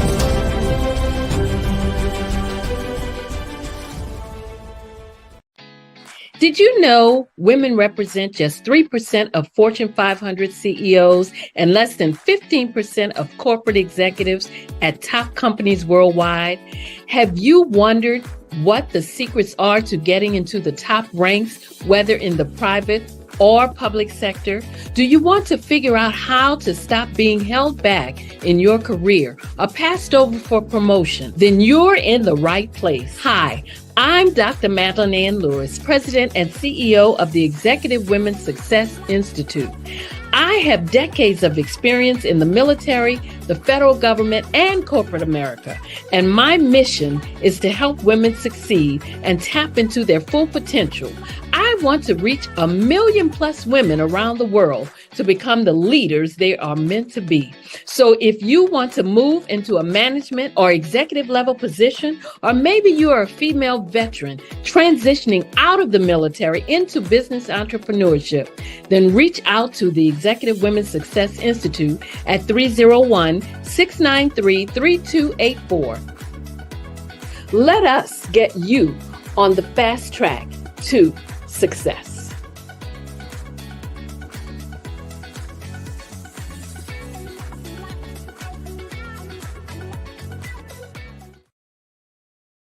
I'm Ramon Ray. Founder of Smart Hustle Magazine and smallbiztechnology.com.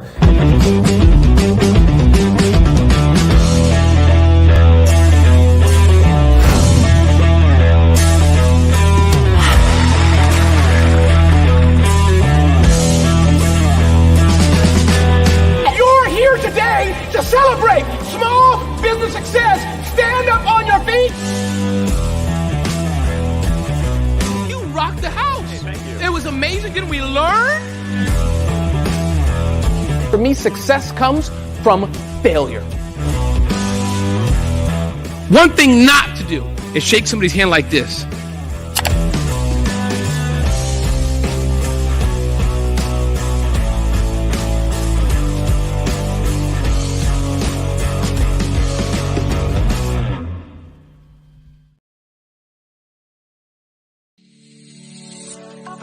Did you know that our black dollar only lasts for 6 hours in our community? Yet other communities, their dollars last for 19 to 30 days. The Black Wall Street Nation. Black Wall Street Nation. Yes, that's why we created the Black Wall Street Nation. Black Wall Street Nation is a centralized directory available to all black businesses across the world. It was created for businesses like you, the ones that want to start and the ones who have a dream that have already started, such as businesses like Drop in a Bucket Productions, Valito Foods, Sugar Tea Branding Firm, All the Dazzle, Bun Cakeaholic, Miss Riot, and you. We'll have marketing, seminars, and some funding coming soon just for you. So, we want you to come and join us. www.blackwallstreetnation.com. See you there.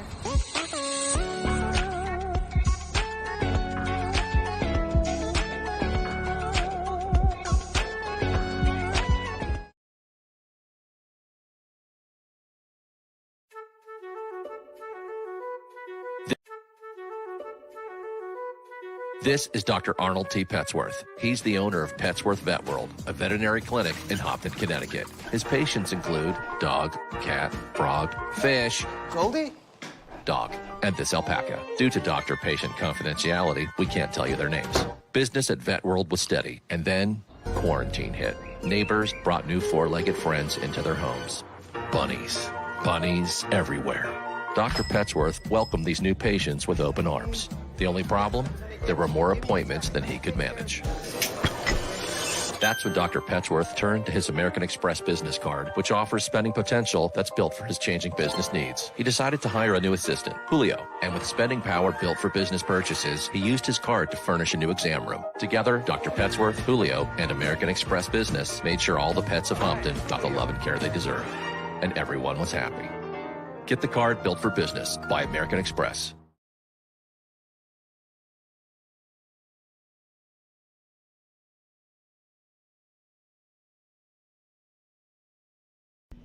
Why do I do what I do?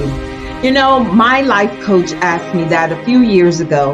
And she said, Tony, what's your why? And I told her, and she said, girl, you've already accomplished that. Perhaps you need a new why. Hi, Tony Harris, Amy Hoydu with Say It Said Marketing, one of your students.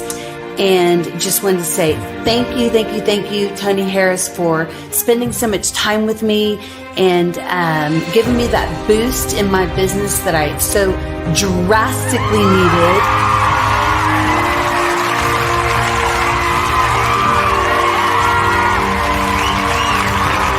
My why is to touch, move, and inspire my clients to take drastic steps to be better than they were before they met me. I'm a resource. I'm a connector. I want to help people build deeper relationships that are beneficial to their life and business. That's what I do best. So, first thing you got to do is show up. And speaking is a way to magnetically attract your ideal client to you. How many of you use social media that way? Absolutely, and this is how you look to the world. Drastic steps are the steps that are needed to be successful. And my business is drastic denotes a mindset. Getting out of your comfort zone. Doing something that you don't necessarily feel comfortable doing, want to do, but you know it's a necessary step to be successful in your business. I get the most satisfaction when I see my connections flourishing into relationships long after I am gone. Hi, my name is Jasmine Augustine with Media Jasmine, and I've joined several networking and referral groups in the area. And Network in Action Northeast Houston with Tony Harris Taylor is one of the best organizations that I've joined. I love that piece of what I do, and it is what fuels my fire.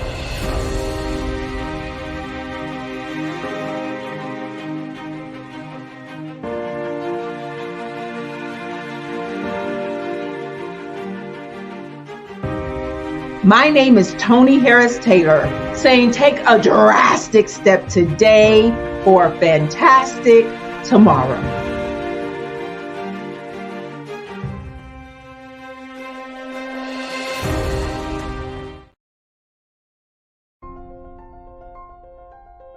What if you could build your own city? A place where every child can find nurturing people to help them achieve their full potential. A place where every adult can access job training support. Where health education is abundant. Where social justice ruled the land. A place without limitations. Welcome.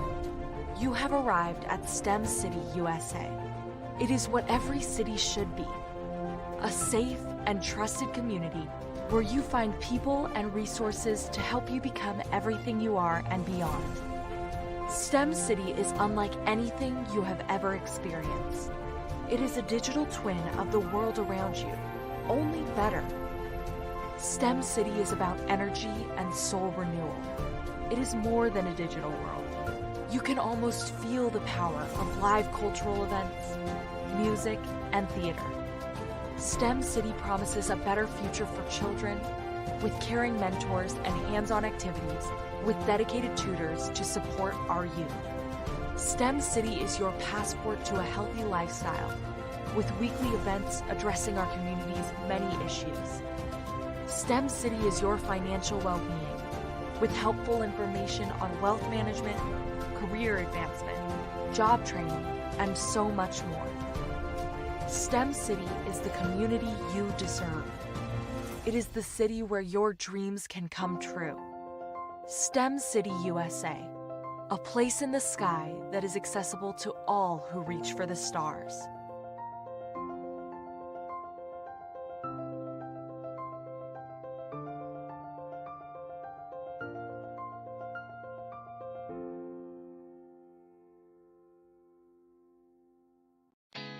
Did you know women represent just 3% of Fortune 500 CEOs and less than 15% of corporate executives at top companies worldwide? Have you wondered what the secrets are to getting into the top ranks, whether in the private or public sector? Do you want to figure out how to stop being held back in your career or passed over for promotion? Then you're in the right place. Hi, I'm Dr. Madeline Ann Lewis, President and CEO of the Executive Women's Success Institute. I have decades of experience in the military, the federal government, and corporate America. And my mission is to help women succeed and tap into their full potential. I want to reach 1 million+ women around the world to become the leaders they are meant to be. So if you want to move into a management or executive level position, or maybe you are a female veteran transitioning out of the military into business entrepreneurship, then reach out to the Executive Women's Success Institute at 301-693-3284.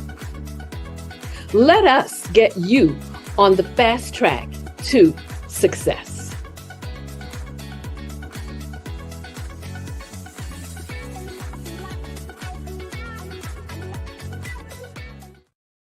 I was born in a little village on the island of Haiti.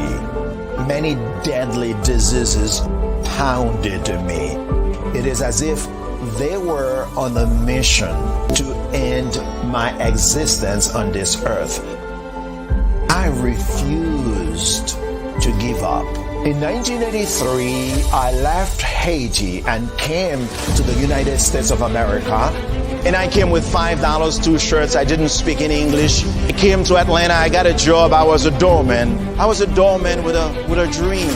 What I used to do, I used to come on stage. I'd rehearse this moment that I'm standing in front of you. That's the power of a dream. Maybe today is the day you begin acting as if you already have it. And then step out with full force. Take a risk. No condition is permanent. Don't let your situation distract you. You are chosen. You are called. You are born.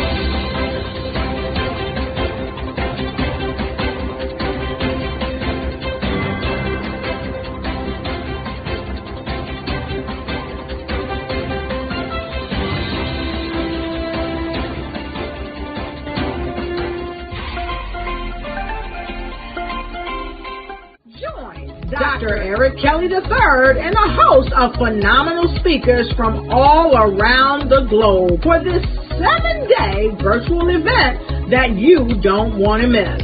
The mission of the Black Business Expo is to raise scholarship money from kids all the way from high school, all the way from college. The Black Business Olympics is one of the largest Black business showcases in the world. It is an opportunity for businesses and companies to showcase their businesses globally. We are going to be giving away laptops up to $5,000 away to students. Again, I'm Olivia Appleberry, the founder of 2 Cents Finance and one of the speakers for the expo. I am so excited to see you there. For more info, go to www.blackbusinessexpousa.com or call 919-308-9090 and hope to see you there. I am Black Business. From the moment I wake until the time I sleep. Yes, I am Black Business. I am Black Business. Tell me, are you Black Business? I am Black Business. Do you support Black businesses? Listen, I support Black business because I am Black Business. Black Business Expo, one of the largest business showcases in the history of Black business in the world. The world! Sign up today at www.blackbusinessexpousa.com or call 919-308-9090. I am Black Business. I am Black Business. From the moment I wake until the time I sleep, I am Black Business. I am Black Business. Are you Black Business? I am Black Business. Do you support Black businesses? I support Black business because I am Black Business. Black Business Expo, one of the largest business showcases in the history of Black America in North Carolina. Join Dr. Eric Kelly III and a host of phenomenal speakers from all around the globe for this 7-day virtual event that you don't want to miss. The mission of the Black Business Expo is to raise scholarship money from kids all the way from high school, all the way from college. The Black Business Olympics is one of the largest Black business showcases in the world. It is an opportunity for businesses and companies to showcase their businesses globally. We are going to be giving away laptops up to $5,000 away to students. Again, I'm Olivia Appleberry, the founder of 2 Cents Finance and one of the speakers for the expo. I am so excited to see you there. For more info, go to www.blackbusinessexpousa.com or call 919-308-9090 and hope to see you there. I am Black Business. From the moment I wake until the time I sleep. Yes, I am Black Business. I am Black Business. Good afternoon, business owners, entrepreneurs, thought leaders, and corporations. Welcome to the Black Business Network. My name is Erica Jo Robinson, and I'm your business moderator for this evening on the Black Business Network. The Black Business Network is a 24-hour business network showcasing Black businesses, business owners, entrepreneurs, and thought leaders worldwide. We have speakers from North Carolina, London, Singapore, Africa, Japan, and cities all over the United States. The Black Business Network is a global community sharing its business knowledge to empower, inspire, and educate businesses about business. Today's keynote speaker is Fran Harris. Fran is an American television personality, sportscaster, and former professional college basketball player who has won championships in high school, in college, and the Women's National Basketball Association. 20 books under her belt. She's also hosted Home Rules. It is a life and home renovation show on HGTV. Fran, genius is coming. Well, hello. How are you?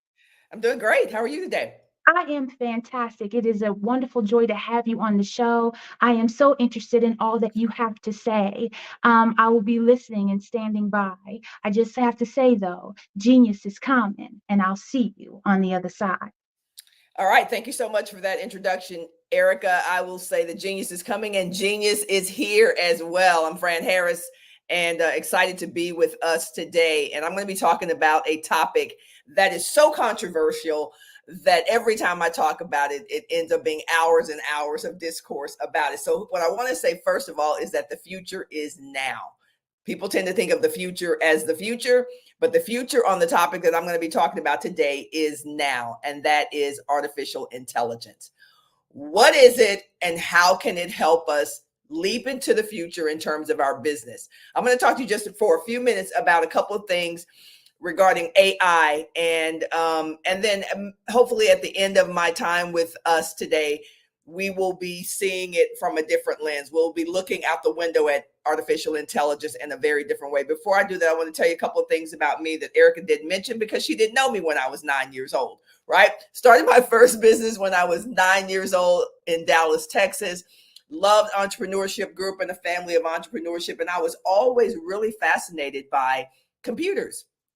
Even though we didn't see computers around in the 70s, I was very, very fascinated by it. I thought I was going to go to college and major in computer technology, computer science. There was something about tech that really intrigued me even as a young child. When I went to college, I majored in journalism, I minored in business, and ultimately have started, and I'm a co-founder in a couple of tech companies. So AI, when it starts to become really popular, wasn't a really big deal to me. I knew the world was coming there. We all knew that the world was coming to that place. And so when I start to look at the conversations that I'm having now with business owners about how to take their businesses to complete new levels into different orbits, I have to start with the concept and the topic of artificial intelligence. So for those of you who are relatively new to AI, let me just say one quick brief sentence about what AI is. It is a computer science, a branch of computer science that develops machine systems capable of demonstrating behaviors linked to human intelligence. So it's a fancy way of saying that machines, robotics, those kinds of things can emulate, in some cases, not all cases, human intelligence, and in some cases, even human behavior. So I know that sounds a little scary for some people. So the first thing I'm going to talk about is why we fear anything. Why are people so afraid of AI? Why are people who are extremely intelligent in other areas and disciplines, when it comes to artificial intelligence, they tend to have a fear around it? So I'm going to talk about why we fear things in general. We fear what we don't understand. That includes me. That includes you. Most of us, if you think about the fears that we have, we don't understand it. So it's easier to say it's terrible, it's wrong, it's not going to work, it shouldn't happen, because we don't understand it. So the first thing I'm going to ask you to do is to be open to embracing something that you don't understand. Top reason that people fear AI is that they don't understand it. The other reason we have fear sometimes is because we fear, especially around AI, that we won't be needed. We fear that we're going to become humans as obsolete, right? We fear that we won't be needed. So a lot of people have a lot of blind fear around AI because they think it's going to replace them. To some degree, that might be true. In some cases, it's probably not true. The third reason we fear artificial intelligence is because we fear losing the ability to take care of ourselves financially. We think if AI is going to replace what I do, then that means I can't take care of myself. I can't take care of my family. Generations of us will not be able to, you see what I mean? Because we fear that AI is going to render us no longer needed, and therefore we will not be able to take care of our families economically, financially. And then the fourth reason, and there are many reasons that people fear AI, the fourth reason is that we fear things that don't have human reasoning built into them. By the way, none of these fears, there's no judgment in any of these fears. We just have to recognize, put this on the table as to why we're feeling the way we're feeling about artificial intelligence, and then decide, hopefully by the end of my presentation, whether those fears are rational or irrational, and can they help us in business, as this is what this platform is about. All right, so let's real quickly recap. We fear what we don't understand. We fear not being needed. We fear losing the ability to take care of ourselves financially. And we fear things that do not have human reasoning baked into them. All good reasons to fear things, but are they rational when it comes to AI? I will talk a little bit about the 3 ways that I believe AI helps us in business, since this is what this is about. AI helps in general, whether you're talking about business or health or medical or the economy or the environment. It helps in general because it is able to go places we might not need to go, y'all. Like, I don't know about y'all, but I don't want to go to the moon.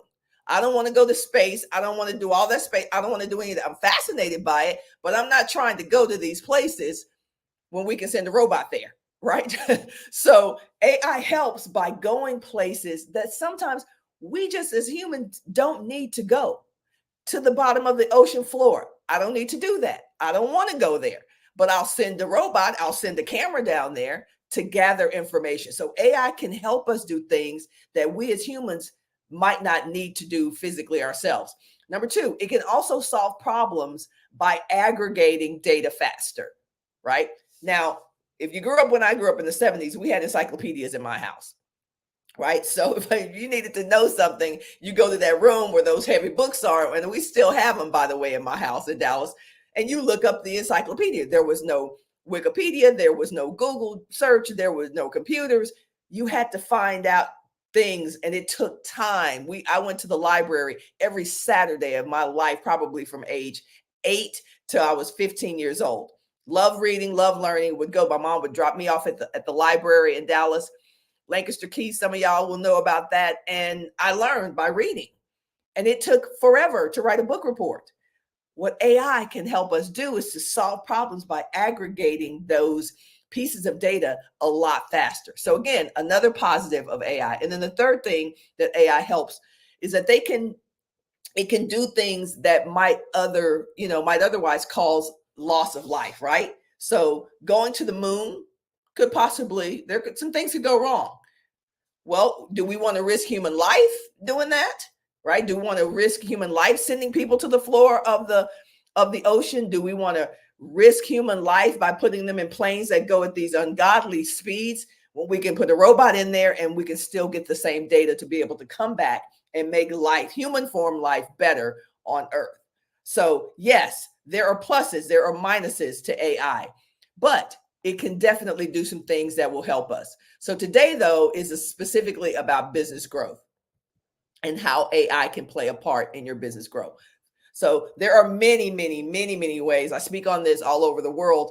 There are many, many ways that AI can help you with business. Obviously, I don't have time to go over a million different ways that it can help you with business, but I am going to talk about some of the less controversial ways that AI can. And frankly, in my opinion, if I'm counseling and coaching and mentoring you, these are the ways that AI should be assisting you in your business. For me, there's nothing controversial about the things I'm going to share with you right now. And those are the 3 ways that AI can help. Number 1, ideation. AI is a great tool for generating ideas, right? And I'm going to show one of those to you in a minute. How can you leverage the power of AI to generate ideas? First of all, there are lots of different portals that you can go to. I happen to use ChatGPT. So you can go to chatgpt.ai and you can see this yourself. But when it comes to creating ideas, everything used to be stored in our brains, right? If you had an idea, you sit down, we do what we call brainstorming, right? And you sit down with your people, some of your smart friends, some of your really creative friends, and y'all would think of ideas. And it's a collective thinking of ideas. Well, now at your laptop, you can just literally go, hey, if I'm interested in the topics that support women aged 35 or 45 and over, how can AI help me? Here is a prompt. AI is all about the prompts you give it. And you probably have heard the phrase from 20 years ago, the axiom that the quality of the questions you ask will determine the quality of the answers that you get, right? Most of us have heard that. So with AI, you want to use it for ideation, to generate ideas. Here is a prompt that I put into AI today, right before I came on with you guys. And I said, what topics are women ages 35 needing help on today? What topics do women age 35 need help on today? And I'm going to read this real quickly. It says, I put it in, typed it in, and then just hit return. And it said, women age 35 and older can face a variety of challenges. And then it went on to list 6 or 7: work-life balance, fertility and reproductive health challenges, aging parents, health and wellness, financial concerns. Now, does any of that sound like it is proprietary to anybody? Right? No, it was just ideas. They didn't steal, AI didn't steal that from anybody. They stole it from the collective consciousness of the internet. But nobody owns those bullets I just read to you. Okay. My prompt to AI was, what are women ages 35 concerned about today? And it spit out some ideas: health and wellness, aging parents, their own health and wellness, those kinds of things. So again, nothing proprietary, because I know a lot of people on the internet are talking about, well, it's stealing information and it's stealing my IP and this. You don't own those things I just said. So in that sense, AI is a fantastic tool to just generate ideas, y'all. Like, I don't know about y'all, but I don't want to go to encyclopedias like I did when I was 7 and 8 years old to write a book report, when I can get some ideas from the collective consciousness of the internet without stealing someone else's intellectual property, right? I'm not stealing your IP. I asked the internet, what are some ideas for women over 35? All right. So another way, that's one way that AI can help. It can help you create ideas. Number 2, it can do research, right? How many times, if I wanted to know, let's say I was writing a book on travel, I have a travel blog. Let's say I'm writing a book on travel, and I write, how many times has the flight from Austin to Dallas been on time? Right? Just a simple question. How many times has the flight from Austin, Texas to Dallas, Texas been on time? Okay. Put that in ChatGPT and it spits out. It may spit out, the flight has been on time in the last 30 days, 90% of the time or whatever. Now I can go to my travel blog from my own brain and go, hey, as you guys know, I live in Austin and Dallas. I travel by bus, I travel by plane, and I travel by my car. Here are some thoughts on whether you should travel this way when you're going from Austin to Dallas. What I learned is that this flight at 8 o'clock in the morning to Dallas gets in at 8:45 has been on time for the last 60% of the, right? So you see what I'm saying? I wrote all of that. That's me writing it in my own words from Fran, but the internet through ChatGPT was able to say, hey, here is some additional information, some additional research that you wouldn't be privy to even 20 years ago. You wouldn't even know how often that flight was on time. But by typing the right prompt into ChatGPT, you can get that information, and it can fuel and actually flavor what you're writing creatively from your own brain. All right. So ChatGPT is very good at doing research for you. It can be your research assistant. Then the third thing that AI is very helpful for in business is execution. And this is where it tends to get controversial for people. Let me drink some water real quick, because it's morning where I am, and the voice. So the third way ChatGPT can be helpful is in execution. And this is where it starts to get really controversial for people, because now they're saying, okay, you're stealing someone else's information. Again, if you think of the internet already, before we even talk about AI, as the collective consciousness of the world, then you can start to see AI in a little bit of a different way. The way that it can be helpful as execution is if you put a prompt into AI or to an AI tool that says, write a 200-word, this is a prompt that I put in, write a 200-word article about Fran Harris's WNBA career. Okay, where is the internet? Where is this tool, this AI tool, going to get this? It's going to go out. Think of AI as it's running around a track. If you're a track star, you run around the track, right, to get to your destination. It's running around the internet, picking up all the little pieces of information about my basketball career, about my WNBA basketball career. Or maybe once I say, write a 200-word article about Fran Harris's appearance on Shark Tank, right? It's going to run around the internet, run around the track, and get all the little pieces, and then it's going to come back and it's going to spit out an article. Now, you can decide for yourself whether that article is infringing on someone else's IP or not. I'm not going to judge that. I'm not going to tell you whether it is or not. I'm not even going to tell you what I think about that. What I'm going to tell you is that once it executes this prompt, then you can decide whether you want to just use that 200-word article that it just spit out, or if you want to take bits and pieces of that and then write your own, right? So it executed an article for you, but that doesn't have to be your finished article. You can actually infuse the genius that is you into that article to make it original.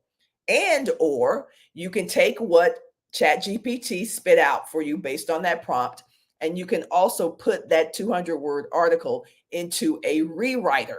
So you say, what's a rewriter?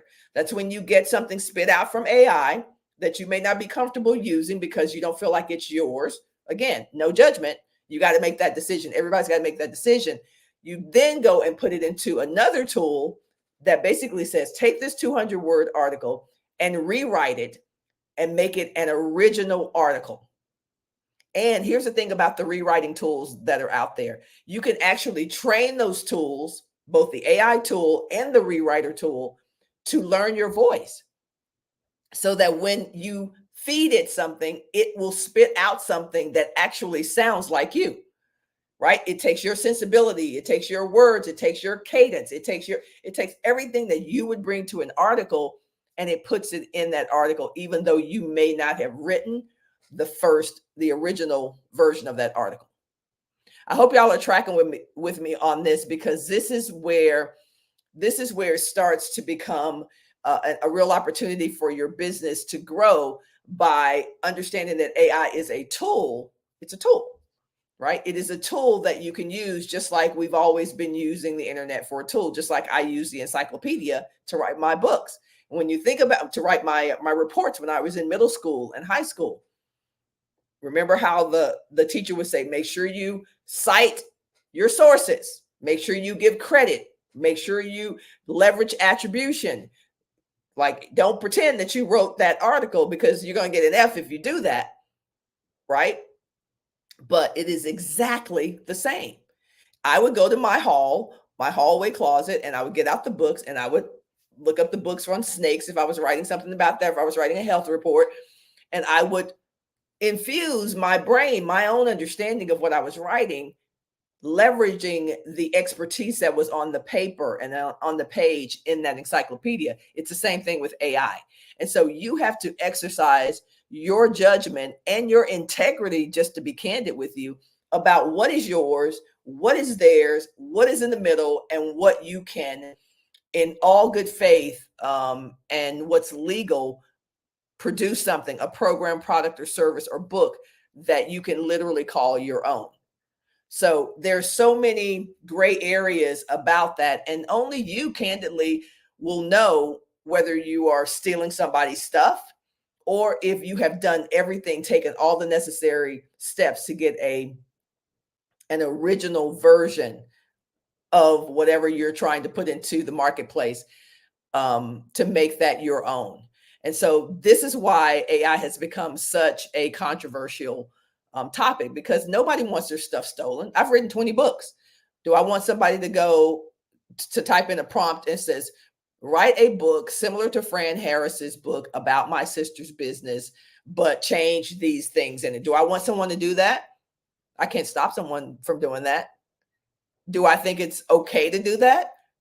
No, I don't think it's okay to do that. But at the same time, you have to ask yourself, where did whatever you've written, whatever you've created, where did that expertise come from?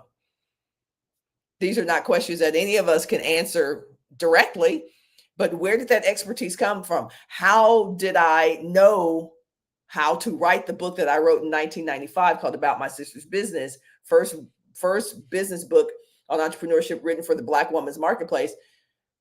It was experience. But I also had to go and tap into other, other areas and cite other people to be able to produce a book that was like 300 pages long. And everybody who contributed to that process was cited. So it's a similar situation and process when you're dealing with something online in terms of AI. So let me recap real quickly the 3 ways that AI can help you. And there are hundreds of ways that it can help you. But these are just 3 kind of top line ways that you can leverage AI. Ideation, which is use it to generate some ideas. Research, when you don't know something, just ask, just put in the right prompt and it will start you on your journey of researching. And then execution, right? So it helps you to get creative in terms of your ideas. It helps you to do the research along the way. And then if you actually want it to do something, it can actually do it. It can paint pictures. It can create cartoons. It can write songs. It can do all of that. And so again, there is the science and the machine portion of AI. And then there is what you do with what you get when AI spits something out for you. Do you just take that as your own, or do you decide, hey, I really do need to infuse some of me into this for this to actually be mine? And the reality is, y'all, we don't know what people are doing with AI. And I think that goes back to my slide earlier about being afraid of being left out, marginalized, completely extinct, wiped off the face of the earth, like you weren't here, like what you do is not important. Those are all real, very real concepts that we all have to face every day as our world continues to progress. And there's not a whole lot we can do about that. And so what I usually say when I'm speaking on AI is that every technology that we've ever had has had pluses and it's had minuses. Every single technological advance that we've seen in our lifetime has had pluses and it's had minuses, right? So if you think about the telephone, I don't want a world without the telephone, but I don't necessarily appreciate all the spam calls I get, right? If you think about texting, I don't want a world without texting. It saves me a lot of time when I don't want to talk on the telephone, but I don't want all the spam I get. I don't want to be in all these group chats. Y'all know what I'm talking about. Stop it with the group chats. I don't want to see these threads that go on and on and on. But the technology is important. It's valuable to us. And so it's just like that with artificial intelligence. It has pluses. I've shown you 3 of those today, and you probably know of more. And it has minuses because jobs will be lost. People will be rendered jobless because of artificial intelligence. These are not positive effects of AI, but they are things that happen as our society and as Western civilization advances. It's just a part of it. Like, just like when radio was the major way that we learn news, and then television came, and then television became more of an important way for us to learn news, and then the internet came. So that's what happens. The longer we live, the more things that come into play and are developed that make our society better, faster, stronger, bolder, all those great things. But at the same time, they also make us, as we look at social media, they make us meaner, lazier, and not great human beings. So there's always going to be pluses and minuses. What you have to decide is, how are you going to use artificial intelligence for good? How are you going to make this work in your business, as there are so many uses that are available for that? Obviously, I could talk all day long about this, but I won't hold you all day, as the preachers like to say on Sunday, and then they proceed to hold you like 30 more minutes, but I won't do that. I am going to invite you, though, if you like this and you'd like to know more about how to leverage AI, or even just to become more knowledgeable about it, I'm going to be hosting a workshop on artificial intelligence foundations and essentials. If you'd like to attend, I'm going to say the website that you need to go to register for that. It will be in a couple of weeks. It will be in early November. And you can go to tinyurl, just like it sounds, tinyurl.com/AIE-Fran. Okay. And then I don't know that there's a chat. I could put that possibly in there, but tinyurl.com/AIE-Fran. and you can learn more about my workshop on AI. So that's going to do it for me. Erica, you can come on back on if you got some questions for me. Thank y'all for hanging out and learning a little bit more about AI and how it can help you in your business, help you to grow at your next level. But my main thing is really just to learn more about it so that we understand how it's impacting our world. And also there will be legislation about AI that's already been out there and that will come up as we continue to grow in a society. But learn it, figure out if it can play a role in what you're doing in your business. I do think there are many ways that you can actually leverage AI. And I hope you will start to use some of that in your business. And I put the link in the chat, by the way, if those of you who are interested. So where are we? Erica, Dr. Eric, we got Erica, we got Dr. Eric Kelly, we got what's going on. I hope this was helpful.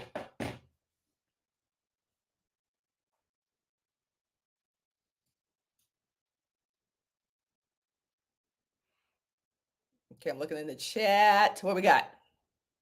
Erica is there. Troy. Yeah. Hello, how are you? Good. I truly enjoyed your conversation about the AI, because I am included in that group of here's a new thing coming, because I remember when computers were as big as a room, right? You know what I mean? My father worked for AT&T, and he was constantly telling us about computers are coming, and to get ready. Well, not unlike you, I remember the first time I would play the video game, right? Okay, so what was it, like Tetris or something like that? I promise you, I played it for 10 minutes on Christmas Day, and that was it. And I did not have any more interest in it at all. So you were ahead of the game, like way early, you know. So my question to you, you might have mentioned this, hopefully, you know, maybe I missed it, I'm not sure. But in my small research, because I don't even know the language exactly just yet, there's so many apps out there to choose from. Yeah. Would you please clarify for me and maybe anyone else out here listening, what app would you recommend for like a newcomer like myself? Yeah, I would recommend just to start Chat GPT, just like it sounds. Just Google Chat GPT, and it'll be like one of the ones that shows up really early. Okay. It's the interface is just easy. It's got a blank little field, and you just type in your question and hit the go button, and then there you go. And that's it. And that's it. Mm-hmm. Oh, you know what? As soon as we get done talking, that's probably the first thing. That's the first thing I'm going to do, because you know what? I'm just so glad you were open about those things, because I know that I'm not the only person who feels this way in my work, at my job. There has been conversation about it. And there's conversation about it in small huddles, like in front of the water cooler, if you know what I'm talking about, right? Yeah. But it doesn't come up in our meetings. It's like no one wants to say anything about it. And then if they do say something about it, it's derogatory, because it's about students copying work. Absolutely. You know, I have seen language come out from professors in bold print, saying if you use Chat GPT to do any of this homework, it's automatic F. Yeah. And, you know, so I'm glad for you to have said the things that you have said. I mean, what do you have to say about professors? You know what I mean? Saying these types of things. Rough. That's tough. I actually just had a conversation last week with a professor who teaches a writing class, and 5 of her students literally turned in the same paper.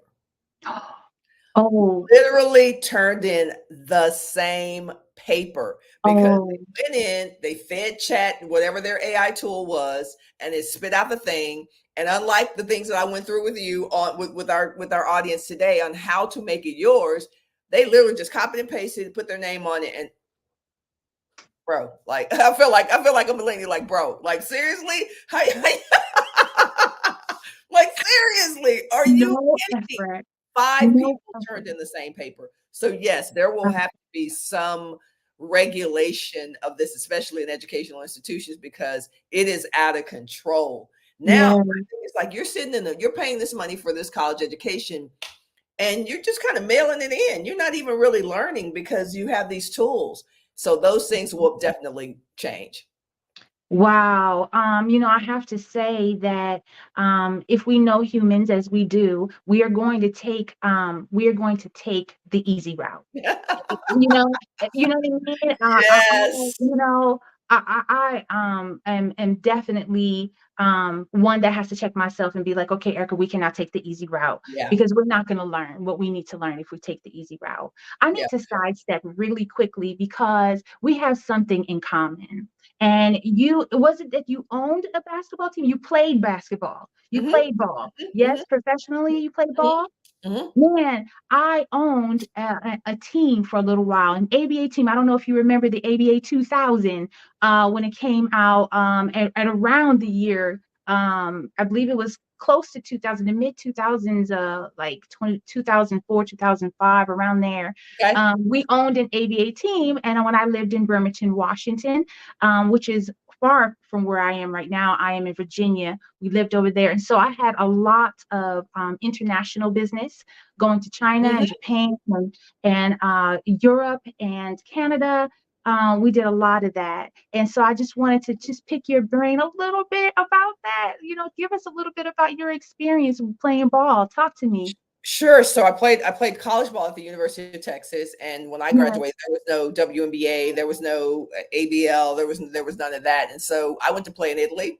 That's not too shabby. I went to play in Italy. I played in Switzerland, and then came back over here, and the WNBA started, and I was fortunately still in my playing window. So I actually played in the first season of the WNBA and won the championship with the Houston Comets in 1997, and then I played one more year with Utah.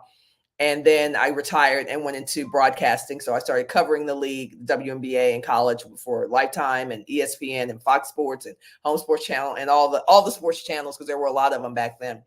But today it's interesting you mentioned about ownership. I'm leading the charge to bring a WNBA franchise to Austin, Texas, which is where I went to, went to UT, which is in Austin. So just learned that the Golden State Warriors bought a franchise team in the WNBA for $50 million 2 or 3 weeks ago. So we're on that path. I just had a meeting with the WNBA last Friday. And so it's a great journey to be able to be a product on the floor, because typically Black folks we are the entertainment, but we're not necessarily the owners. And so I am working on that and bringing an expansion squad to Austin, Texas in the year 2026. So that work has been happening for a year, and I'm excited. We're not done, but things are looking really well. I am excited about that, and I will definitely be starting to watch this because I love the grassroots part of building almost anything. You know what I mean? It's the grassroots. I'm almost disappointed when the project is over. Right. But it's fun. Yes, I love the building of that business. Well, man, I really appreciate everything you have said and all the contributions you have made. If you want to, please give us a little bit about where you can be contacted. Give us that little bit of information. Yeah, the easiest way to contact, just so that people have to remember websites, just LinkedIn. So I'm assuming most entrepreneur CEOs are on LinkedIn, even if you're not active. So Fran Harris on LinkedIn is the best way to connect with me. Fantastic. Well, I am excited to have spoken to you. I really hope that we can continue. I hope to have you on again, even if I don't get the opportunity to speak with you. I really hope that I get a notice or some type of awareness of when you'll be on. You were exciting to listen to. You really know your stuff. I can really take what you have said back to my office and say, listen, I spoke to Fran, and let me tell you about this GPT tech thing. You have nothing to be afraid of. And I also have the link where I can say, maybe during one of our meetings, I can pull this up to show my coworkers and say, hey, listen, let's listen to what she has to say. Yeah, just introductory, just breaking down some of the barriers and the fears and then you can make a decision for yourself, right? Like you can decide if you want to use it, but it's going to impact you one way or another. It already is. How do you think Amazon knows what to recommend to you when you're shopping on Amazon? How do you know? So we have to learn it. We have to leverage it. Yes. Then you can make a decision for yourself. But if you don't educate yourself, then you're going to be on the receiving end of things that you don't understand. Absolutely. Well, Fran, it has been wonderful speaking with you. Thanks, Erica. And what I have to say is genius is common, and I will see you on the other side.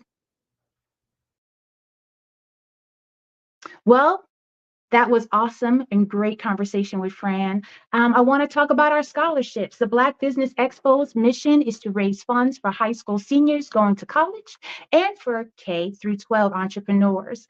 This expo is a fundraiser for students. You may go to www.blackbusinessexpousa.com to donate to the scholarship fund, or use the Cash App that's on the screen. It'll say the $ BBXUSA.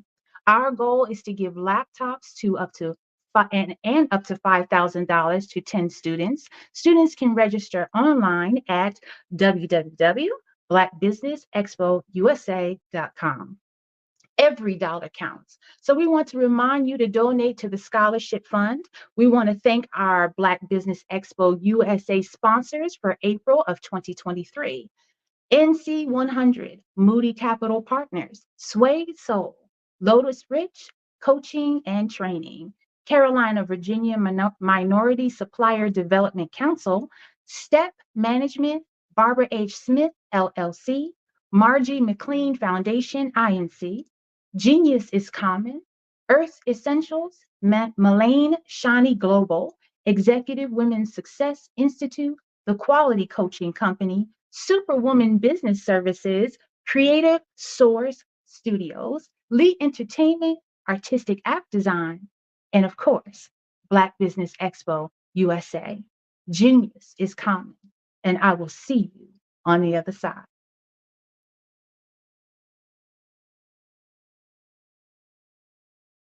Hey guys, my name is Caden. I'm the CEO of Caden Teaches, and my genius is teaching kids about financial literacy. Throughout my financial products, such as my financial flashcards, my activity book, and my newest project, my financial bus, which I bought. And on the bus, it has a mock bank where kids will learn how to deposit and withdraw money, a mock grocery store where kids will be able to learn how to have a family budget, and a mock stock exchange where kids will even be able to learn how to invest in stocks. Now, I decided to start teaching kids about financial literacy because I find that most kids graduate high school without even knowing the basics about financial literacy. And I feel if I were to teach kids about financial literacy, that I would be able to help kids tap into their genius. And I actually learned about financial literacy to my dad because I would go to business meetings with him, and I would always see that they were talking about financial literacy. And at that point, I didn't understand what financial literacy was. So I took it upon myself to learn about financial literacy and teach it to kids in a way that they could understand. But I want you guys to help me help kids tap into their genius by going to my website, cadenteaches.com, and you can sew into me in my financial bus by going to my GoFundMe link. And remember, if Caden can, you can too. Because genius is common. I'd like you to imagine with me, if you will, opening an app where you can collaborate with like-minded individuals from around the world, get inspiration and in-app tools to launch and grow your business, as well as share your knowledge and earn compensation, all in one app. Well, the name of that app is Truso, short for Truly Social. Hi, I'm Matthew Newman, the founder and CEO of Truso. A new concept in social media, Truso is designed from the ground up to be a platform that's both social and empowering for all its users. How exactly do we do that? I'm glad you asked. First, Truso brings the world together via video. Psychologists assert that video provides a significantly more effective connection than audio only. When you enter a community on Truso, you're face-to-face. Second, on Truso, you don't have to have 1 million followers to monetize. Our business model allows all hosts and moderators to monetize, no matter the size of your following, by 1, producing fee-based content, and 2, inviting others to join the platform as subscribers. Even more, Truso has an in-app resource library with over 100 free resources, forms, and documents to help you build your brand and grow your business. Third, Truso is inclusive. The deaf and hard of hearing communities make up 360 million people worldwide. Unlike audio-only apps, Truso embraces this community, providing a networking platform that allows them to participate via video and closed captioning. We even have a deaf and hard of hearing foundation in the works as well. Fourth, Truso is both social and safe. We refer to Truso as a virtual extension of the beauty shop, barbershop, and brainchild of the community. A place where there's laughter, along with wisdom, growth-oriented conversation, and genuine connections in a safe space. Truso even has proprietary security to ensure we maintain a safe environment for everyone. Where are we at now? Truso is live, y'all. We've launched in beta and we're acquiring users daily. We have an incredible development and marketing team, plus amazing celebrity influencers at the table, helping us spread the word around the globe, beginning within the African diaspora and beyond by creating a safe space for growth, connection, and collaboration. We're truly excited about Truso. We've created something special for which there is a global market. And we invite you to embark on this journey with us as a shareholder. The future for Truso is truly bright. Join us and let's go there together.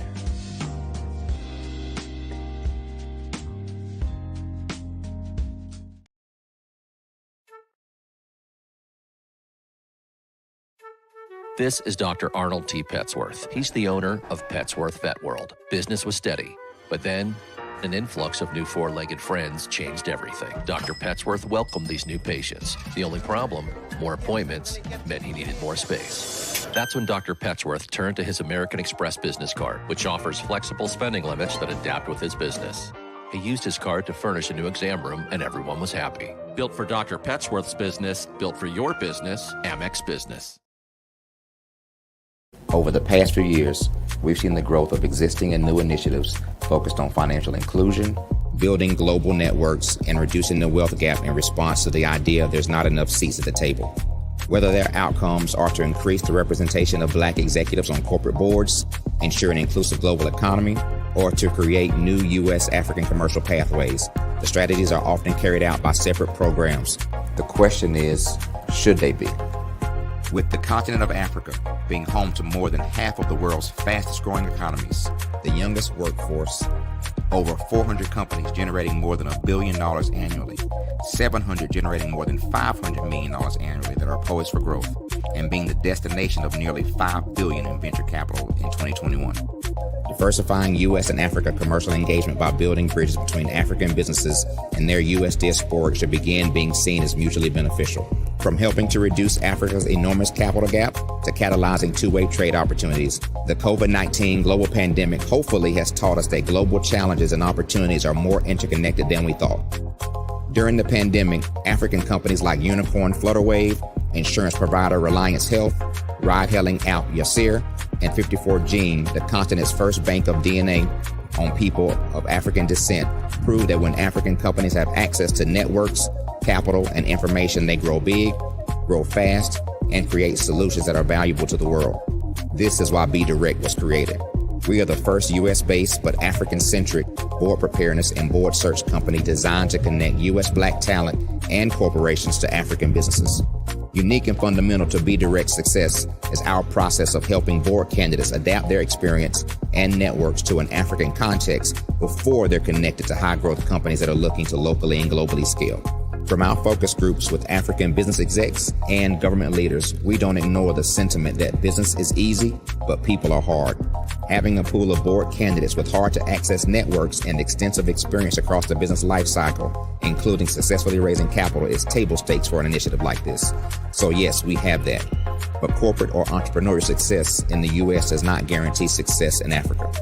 Developed alongside industry partners on the continent, our training program, Be Direct Prep, is designed to transpose their experience to create cultural comfort, understanding, and a commitment to helping businesses in Africa scale.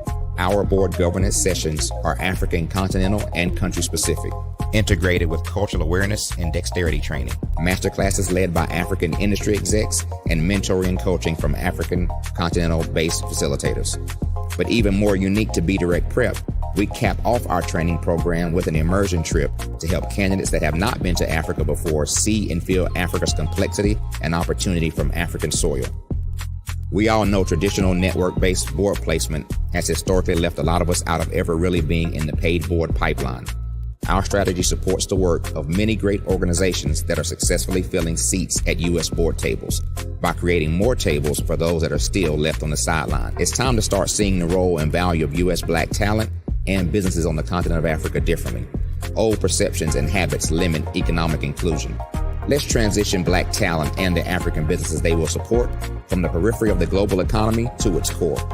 Living in a global lockdown, we all know now how fast local and global economies can change and see the value of having businesses that hire, strengthen local value chains, and even grow globally.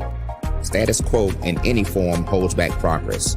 We must democratize U.S.-Africa commercial engagement by socially and economically connecting cultures that have long been disconnected. It's time for Africa's U.S. diaspora to redefine their global value by helping African businesses scale continentally and globally.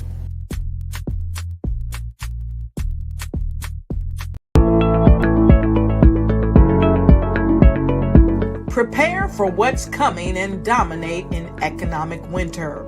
Stand strong and thrive by showcasing your great products and services globally through the Black Business Network and Black Business Olympics. The Black Business Network has showcased over 2,000 companies with over $7 billion in sales each year. Over 10 million attendees have viewed the rebroadcast each month. Through the Black Business Olympics, unique styles of business training and mentoring are turning students into business owners and entrepreneurial warriors who will dominate in any economy. Gain the ultimate advantage of the Black Business Olympics, 7 days of unbelievable topics and speakers speaking around the globe. Donate your time and experience to provide expertise and scholarships to students worldwide and change the world. Now, more than ever, new insights, tools, strategies, and capabilities are needed. This is your chance for a major presentation to the world. Fill out the form and join the more than 2,000 speakers who have presented to over 200 countries. Join the Black Business Network streaming live into the Metaverse, STEM City, Black Multiverse Enterprises, Hulu, Amazon, YouTube, iHeartRadio, Apple, Facebook, LinkedIn, Pod TV, IBM TV, Spotify, and Google Podcasts. Sign up today. Spaces are limited, and we will see you there.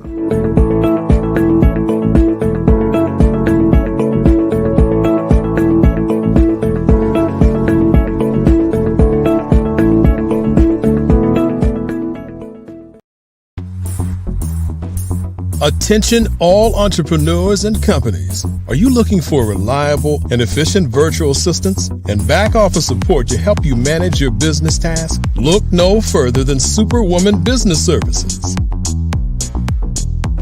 Our team of virtual assistants provides a full range of administrative support services, including operations management, social media marketing, and much more. We also offer website design services to help you create a professional online presence that reflects your unique brand. In addition to administrative support and website design, we offer business development and structuring services to help you grow your business and achieve your goals. We'll work closely with you to identify areas of improvement and develop a customized plan to help you reach your full potential. At Superwoman Business Services, we understand that running a business can be overwhelming and time-consuming. That's why we're here to help you fly high and achieve success. Our virtual assistants are highly skilled, experienced, and dedicated to providing you with the support you need to thrive. Come fly with us and take your business to new heights.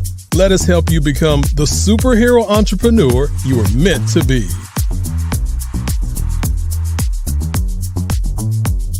Contact Superwoman Business Services today to learn more about our back office support services.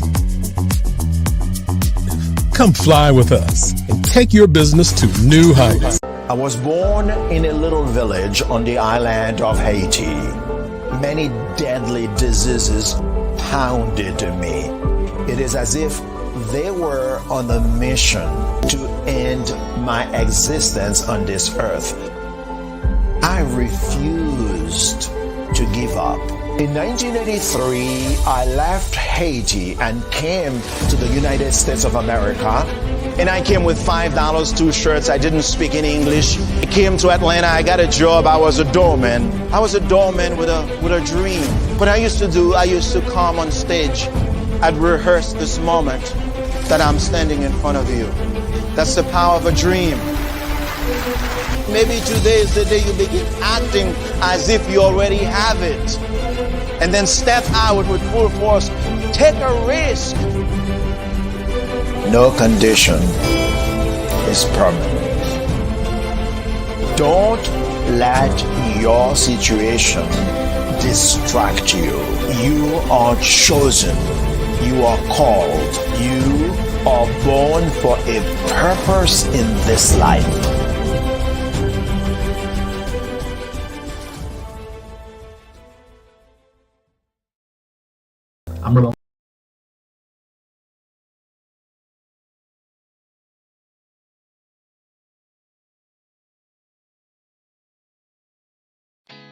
Did you know women represent just 3% of Fortune 500 CEOs and less than 15% of corporate executives at top companies worldwide? Have you wondered what the secrets are to getting into the top ranks, whether in the private or public sector? Do you want to figure out how to stop being held back in your career or passed over for promotion? Then you're in the right place. Hi, I'm Dr. Madeline Ann Lewis, President and CEO of the Executive Women's Success Institute. I have decades of experience in the military, the federal government, and corporate America, and my mission is to help women succeed and tap into their full potential. I want to reach 1 million plus women around the world to become the leaders they are meant to be. So if you want to move into a management or executive level position, or maybe you are a female veteran transitioning out of the military into business entrepreneurship, then reach out to the Executive Women's Success Institute at 301-693-3284. Let us get you on the fast track to success.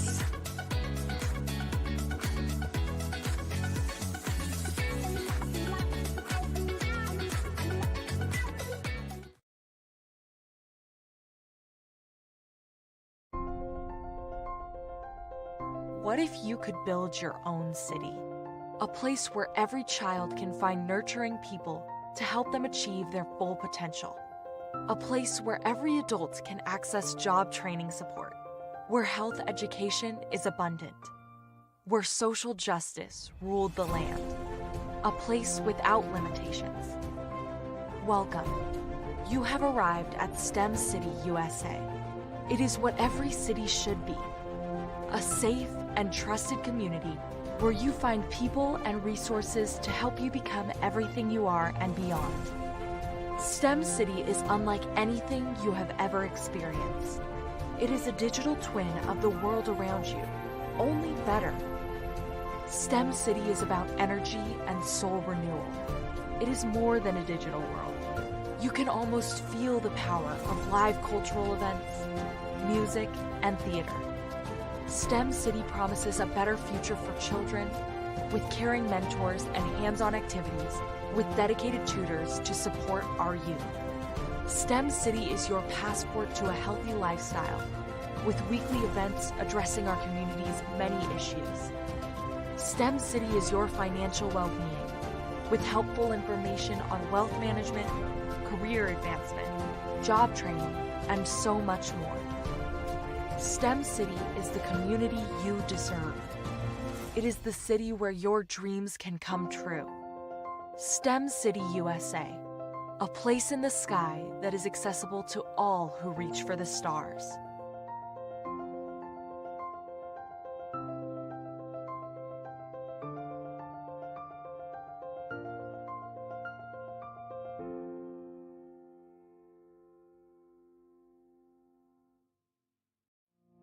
Did you know that approximately 333.34 million businesses exist today, according to a report from 2021? And you may be one of those businesses, or maybe you're not in the business market yet, but you're aspiring to be a business owner. Well, guess what? You're in the right place at the right time. Because let's face it, everything is about timing and opportunity. Hi, my name is Dr. Lotus Richey, and I'm the CEO and founder of the Lotus Richey Coaching and Consulting LLC, along with the Lotus Richey Ignite Show. 15 minutes of success with Dr. Lotus Richey, as well as books to boom your business and bring who you are. And today, I want to bring this amazing message to you about the Black Business Network and the Black Business Olympics. See, the Black Business Network and the Black Business Olympics is designed to help people just like you, that's right, that look like me, to take their business to the next level. Not just in your front yard or your backyard, but globally. The Black Business Network and Black Business Olympics is designed not to just help you survive, but to help you thrive. So join us today as we come together with businesses all around the world to support our students, our children, our young teens, our young entrepreneurs. What we do is we come together to help raise funds for students who are aspiring to be business entrepreneurs, who are aspiring and who are thriving in college. We endow them with a wonderful opportunity to gain scholarship of either a laptop or several thousands of dollars.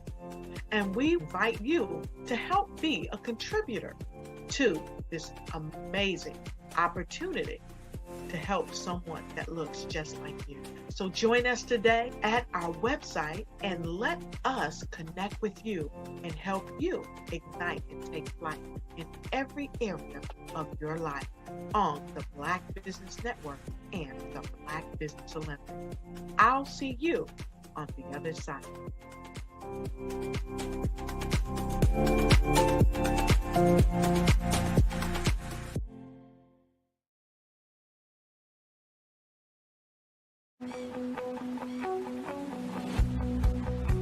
I am Black Business. From the moment I wake until the time I sleep. Yes, I am Black Business.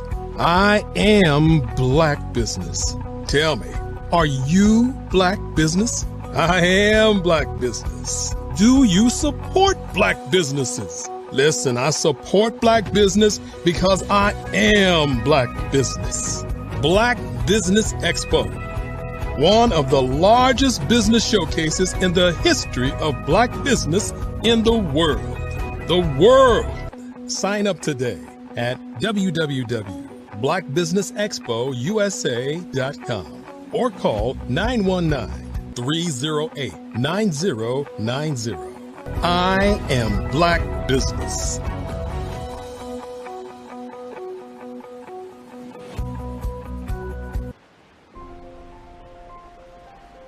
What if you could build your own city?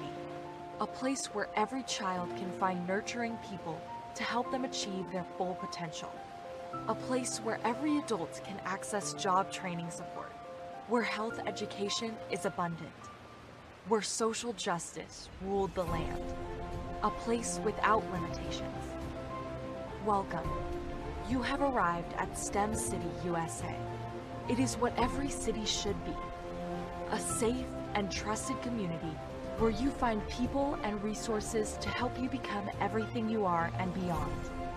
STEM City is unlike anything you have ever experienced. It is a digital twin of the world around you, only better. STEM City is about energy and soul renewal. It is more than a digital world. You can almost feel the power of live cultural events, music, and theater. STEM City promises a better future for children, with caring mentors and hands-on activities, with dedicated tutors to support our youth. STEM City is your passport to a healthy lifestyle, with weekly events addressing our community's many issues. STEM City is your financial well-being, with helpful information on wealth management, career advancement, job training, and so much more. STEM City is the community you deserve. It is the city where your dreams can come true. STEM City, USA, a place in the sky that is accessible to all who reach for the stars.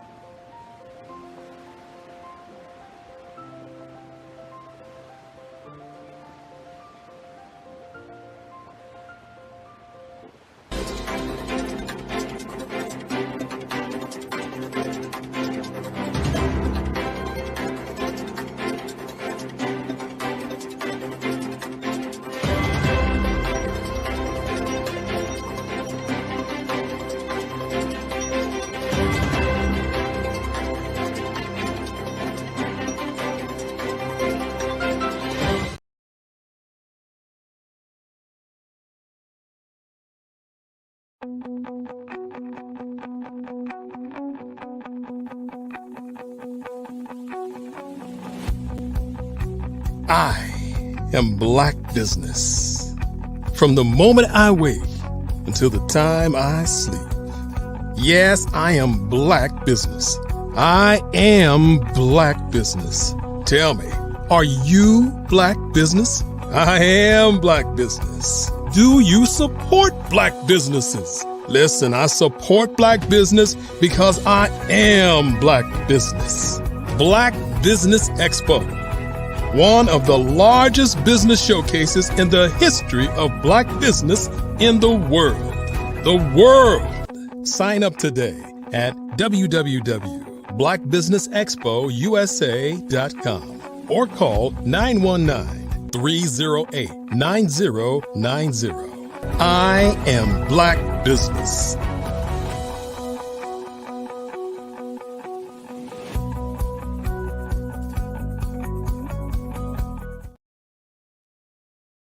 Good afternoon, business owners, entrepreneurs, thought leaders, and corporations. Welcome to the Black Business Network. My name is Erica Jo Robinson, and I'm your business moderator for this evening on the Black Business Network. The Black Business Network is a 24-hour business network showcasing Black businesses, Black business owners, entrepreneurs, and thought leaders worldwide. We have speakers from North Carolina, London, Singapore, Africa, Japan, and cities all over the United States. The Black Business Network is a global community sharing its business knowledge to empower, inspire, and educate businesses about business. The keynote speaker for tonight is Crystal Gunn, committed to breaking the chains of financial bondage in the Pan-African community. Crystal Gunn is a fiscal strategist whose economic organization have transformed lives throughout the Midwest. Gunn advises clients on how to forge advantageous social relationships and amass wealth via a broad spectrum of products and strategies, including some ownership, credit building, estates, inheritances, entrepreneurship, and more.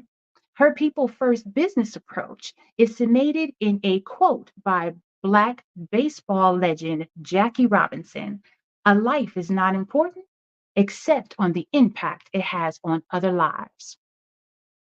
Crystal's life mission is just that.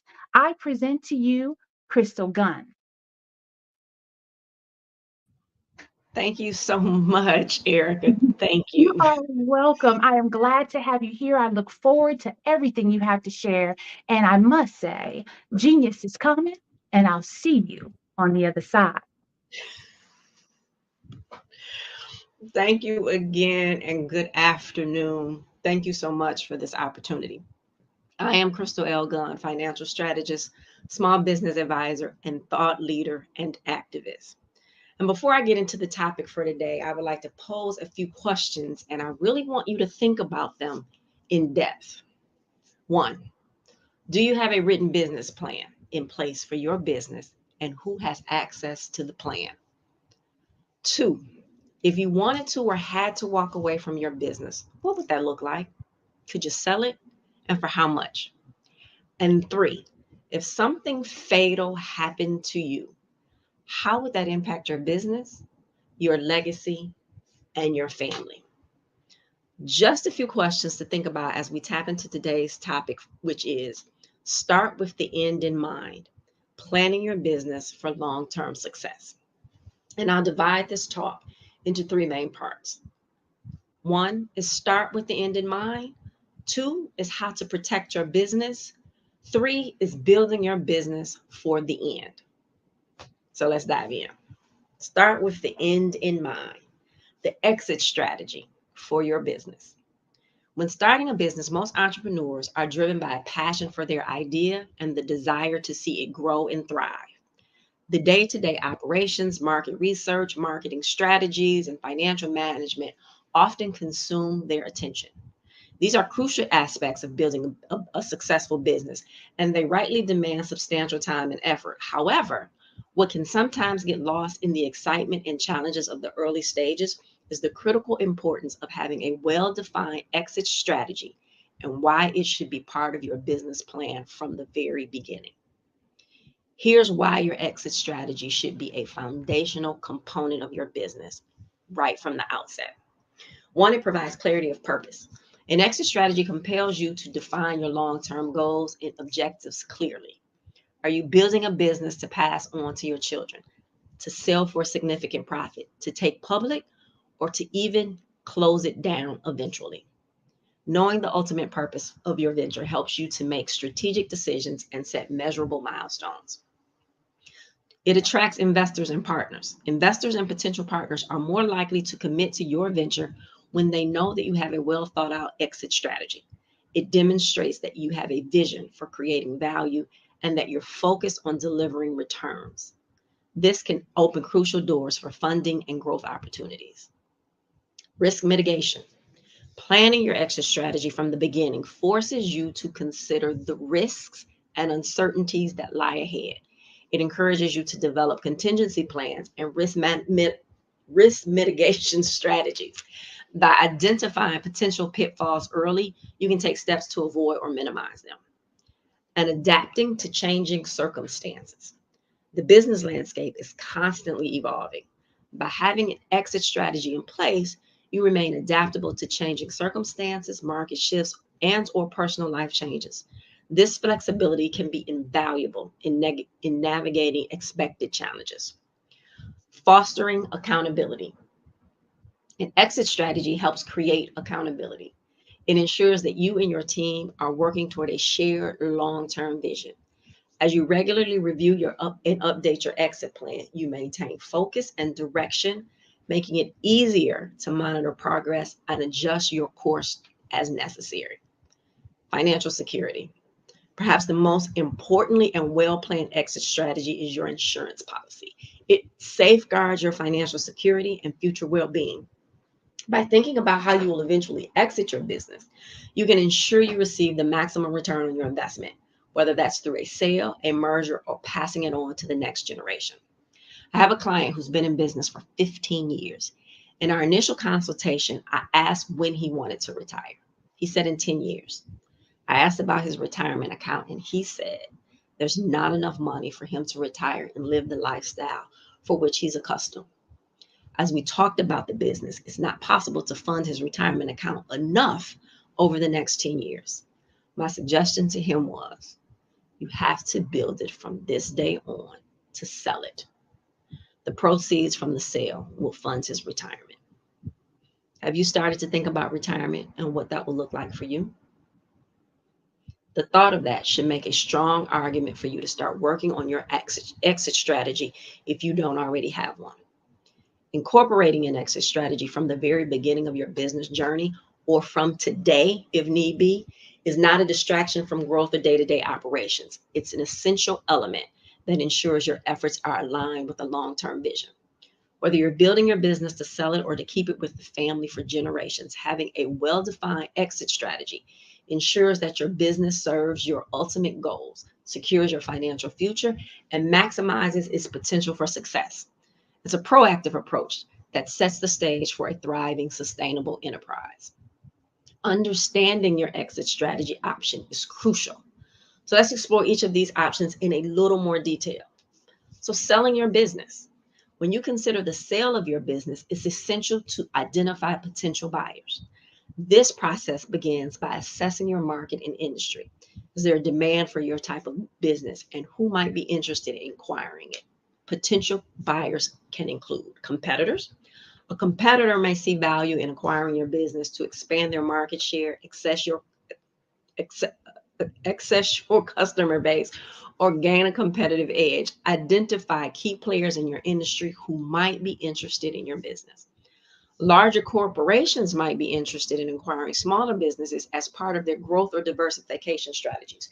Research which corporations have a history of such acquisitions in your area. And private equity firms. Private equity firms often seek to invest in or acquire businesses with growth potential. They can provide the financial resources and expertise to take your business to the next level. An IPO, initial public offering. An IPO is a viable exit strategy for well-established, growth-oriented companies. Going public can provide access to sustainable capital, enabling further expansion and brand recognition. To pursue an IPO, you need to build a track record, comply with regulations, and hire experts. Family succession. If your business is a family-owned enterprise and you wish to keep it within that family, careful planning is necessary. Consider the following steps. Identify successors. Determine which family members are interested and capable of taking over the business. Evaluate their qualifications and provide them with the necessary training and development opportunities. Legal and financial planning. Consult with attorneys and financial advisors to structure the transaction effectively. This may include estate planning, inheritance strategies, and the establishment of trusts or holding companies. And prepare for leadership transition. Develop a transition plan that ensures a smooth transfer of leadership and a decision-making authority. This can include mentoring and gradual handover of responsibilities. Keep in mind, family succession can be a very emotional journey. Often you hear when it comes to business, you should not be emotional, but this definitely is the exception. You will be handing over and walking away from your life's work. That alone will make and take an emotional toll. Your children, who hopefully have been working in the business, will be receiving your legacy, but will have their own ideas on how to proceed and build on that legacy. Disagreements are going to happen. You and your children will think about your mortality, and that will bring on a whole different set of emotions for all of you. Being understanding and patient will be very important, but equally important is creating the plan. Seek the necessary professionals to help in this process. Liquidation. While liquidation is often viewed as a last resort, it's a legitimate exit strategy if you find yourself in a situation where the business is no longer sustainable or profitable. Key considerations: asset valuation. Assess the value of your business assets, including inventory, equipment, and property. Debt and obligations. Evaluate your outstanding debts and financial obligations. Determine how these will be settled through the liquidation process. And legal procedures. Consult with legal experts to ensure that the liquidation process complies with all legal and financial regulations. Understanding your exit strategy option is pivotal in achieving a successful transition out of your business. Your choice depends on your long-term goals, your business's financial health, your family, and your industry. Whichever option you select, careful planning, consultation with experts, and a well-executed strategy are essential for a smooth and profitable exit from your business. Remember, the flexibility and adaptability are also crucial, as your chosen exit strategy may evolve over time to best align with your changing goals and circumstances. And if you consider selling your business, don't try to do it yourself. I had a chat with one of my buddies over at UBS, and he had a client who was selling his practice. And he came to him and says, yeah, I want to sell my practice. And someone offered me $25 million for it. And my friend at UBS said, well, hold on, let me shop the business for you. Let's just see what we can find.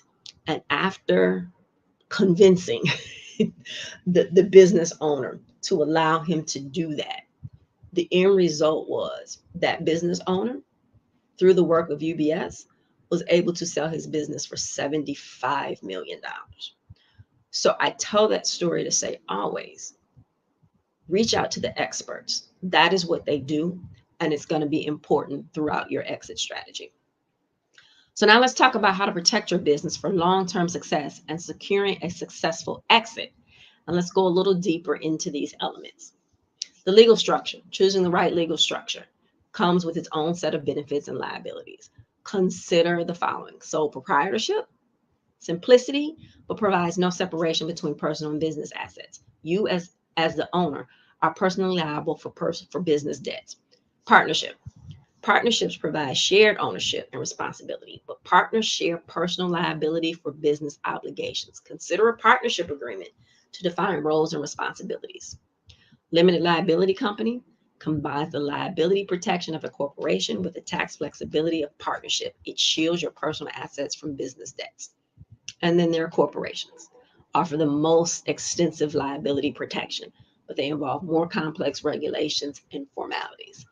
Consult with legal experts to determine the best fit for your specific business. Risk management. Investing in adequate insurance coverage. Insurance is a key component of risk management. Acquiring the right types of insurance can protect your business from various potential risks. Liability insurance. This covers legal costs and damages in case of third-party claims. General liability, professional liability, and product liability insurance are common types. Property insurance safeguards your business assets, including buildings, equipment, and inventory from damage or loss due to events like fire, theft, or natural disasters. And cybersecurity insurance. In an increasing digital world, cyber threats can be financially devastating. Cybersecurity insurance helps protect your business from data breaches and cyber attacks. Colonial Pipeline a few years ago paid $5 million to hackers who locked up their business computer networks by encrypting data and holding out for the ransom. Just this past September, days before MGM's computer systems were taken down in a cyber attack, casino operator Caesars paid out a ransom worth $15 million to a cybercrime group that managed to infiltrate and disrupt its systems. You may think your business is not as large as MGM, so there's no worry. But if attacked, it could be devastating to you, your business, and its legacy. So creating a robust risk management plan. Beyond insurance, a comprehensive risk management plan involves identifying potential threats and developing strategies to mitigate them. Conduct regular risk assessments to identify vulnerabilities. Implement security measures such as data encryption, firewall protection, and disaster recovery plans. Develop a crisis management plan to respond effectively to unexpected events. And keep your employees well informed about safety protocols and risk management practices. Intellectual property. Protecting your intellectual property. IP encompasses trademarks, copyrights, patents, and trade secrets, and it's often a business's most valuable asset. So here's some ways to safeguard it. Trademarks. Register your business name, logo, and other distinctive marks to protect them from unauthorized use. Trademarks prevent confusion in the marketplace and build brand recognition. Copyrights. If your business creates original written or artistic works such as content, software, or designs, consider copyright protection to prevent unauthorized reproduction or distribution. Patents. If you've developed a unique and innovative product or process, obtaining a patent can grant your exclusive rights to use, make, or sell it for a specified period. And trade secrets. Safeguard proprietary information like customer lists or manufacturing processes through confidentiality agreements and access controls. Educate your employees about the importance of the trade secret protection. Enforcing your IP rights. Enforcing your intellectual property rights is equally vital. Regularly monitor for any infringements and take swift action to protect your IP. This may involve sending cease and desist letters, pursuing legal action, or seeking damages for unauthorized use. Succession planning. Develop a clear succession plan. A succession plan ensures the smooth transfer of leadership and ownership in case of unforeseen events like illness, disability, or your planned exit. Key steps could include identify potential successors, whether they are family members, key employees, or external candidates. Create a comprehensive plan that outlines the transition process, timelines, and the distribution of responsibilities. Seek legal and financial advice to structure the succession plan effectively. Training and mentoring successors. Preparing for successors for their roles is essential. Provide training, mentorship, and opportunities to develop the necessary skills and knowledge. This not only ensures a seamless transition, but also maintains the business continuity and performance. Protecting your business is a multifaceted endeavor that involves legal considerations, risk management, safeguarding intellectual property, and planning for the future. By proactively addressing these aspects, you not only secure your business's value, but you also set the stage for a successful exit strategy. Remember that business protection is an ongoing process that should evolve alongside your business's growth and changing circumstances.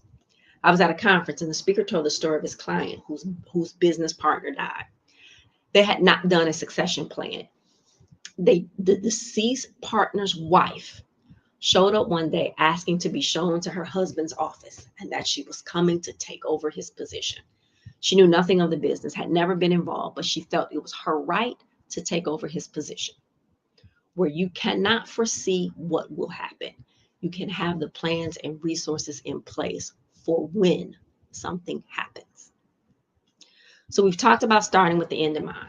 That exit strategy will compel you to define your long-term goals and objectives. Again, are you building a business to pass it on to your children or sell it for significant profit, take it public, or eventually close it down? Remember, knowing the ultimate purpose of your venture helps you make strategic decisions and set measurable milestones. Hopefully, after this, you will sit and really think about it and start to write it out if you don't already have a written exit strategy. We also spoke about how to protect your business. From the legal structure, risk management, cybersecurity, training, successors, or more, all of these are critical to the success and legacy of your business. So be sure to go through each point and create and update your policy and procedures to close any gaps you may have. Creating a successful exit strategy, planning, and deliberate actions. Here are some areas to consider. Financial stability. I can't stress this enough for so many reasons in addition to the exit strategy. Maintain accurate financial records. Precise financial records are not only essential for day-to-day operations, but also for demonstrating the financial health of your business to potential buyers or investors, as well as the sustainability of your business. Regular audit and update your financial records, ensuring that they are well organized and transparent. If you have someone else who does your finances, be it daily, weekly, or monthly, there needs to be some sort of auditing done by you. I always say you have to check the checker. You hear too many stories of staff embezzling funds from a company because no one was auditing their work. Consistent profitability is a key factor in attracting buyers or investors. It showcases the sustainability and viability of your business. Implement sound financial management practices, including cost control, revenue optimization, and efficient budgeting to demonstrate a history of profitability. And debt reduction and asset value increase. Reducing debt and increasing the value of your assets can significantly enhance the appeal of your business. Whether your goal is to sell or not, this is something you should do regularly. And diversify revenue streams. Avoid over-reliance on a single customer, product, or market. Relying heavily on a single customer, product, or market can make your business vulnerable to unexpected disruptions. Aim for a diversified portfolio to reduce risk. and attract a broader pool of buyers. Diversification can make your business more appealing to a broader range of buyers or investors. A business with multiple revenue streams is perceived as less risky and offers greater growth potential. It can also increase your negotiation power during an exit process. Strong management team. Build a capable and experienced management team. Succession planning becomes critical here. Identify and nurture a leadership team with skills and expertise needed to manage the business effectively. Demonstrate operational independence. Show that your business can run effectively without your direct involvement. This is vital for attracting buyers or investors who may be concerned about business's dependence on you as the founder or owner. Delegate responsibilities and empower your team to make decisions independently. Scalability. Invest in technology and processes. Scalability is about being able to handle increased demands and growth without a proportional increase in cost. Invest in technology and streamline processes that enable efficient scaling. Automation, cloud-based solutions, and scalable software systems can make a significant difference. Efficient resource management ensures your business is utilizing resources efficiently. This includes optimizing production processes, managing inventory effectively, and using resources like labor and capital judiciously. Scalability is often achieved by doing more with less. Market expansion. Consider the potential for expanding into new markets or geographic regions. Identify growth opportunities and align your business's core competencies and can be scaled effectively. I know I've given you a lot of information today, and these areas are not your areas of expertise. Do not try to go it alone because you think you can figure it out or to save money. Bring in the professionals to make sure you are doing it correctly to ensure growth and sustainability for your business. It's not easy being a business owner as it is. You definitely don't want to self-sabotage your business because you can't see the value of bringing in experts. After all, you don't know what you don't know. Building your business with the end in mind is a forward-thinking approach that positions your business for a successful exit. By focusing on financial stability, diversification, strong management team, and scalability, you not only create a business that's attractive to potential buyers or investors, but also one that is more resilient and poised for the long-term success. Please don't think you should be doing these things because you want to sell your business. These things discussed today are necessary no matter the exit strategy. By implementing the ideas spoke about today, going down the checklist, if you will help to build a strong business, allowing you to increase revenue for you now, not just in the end.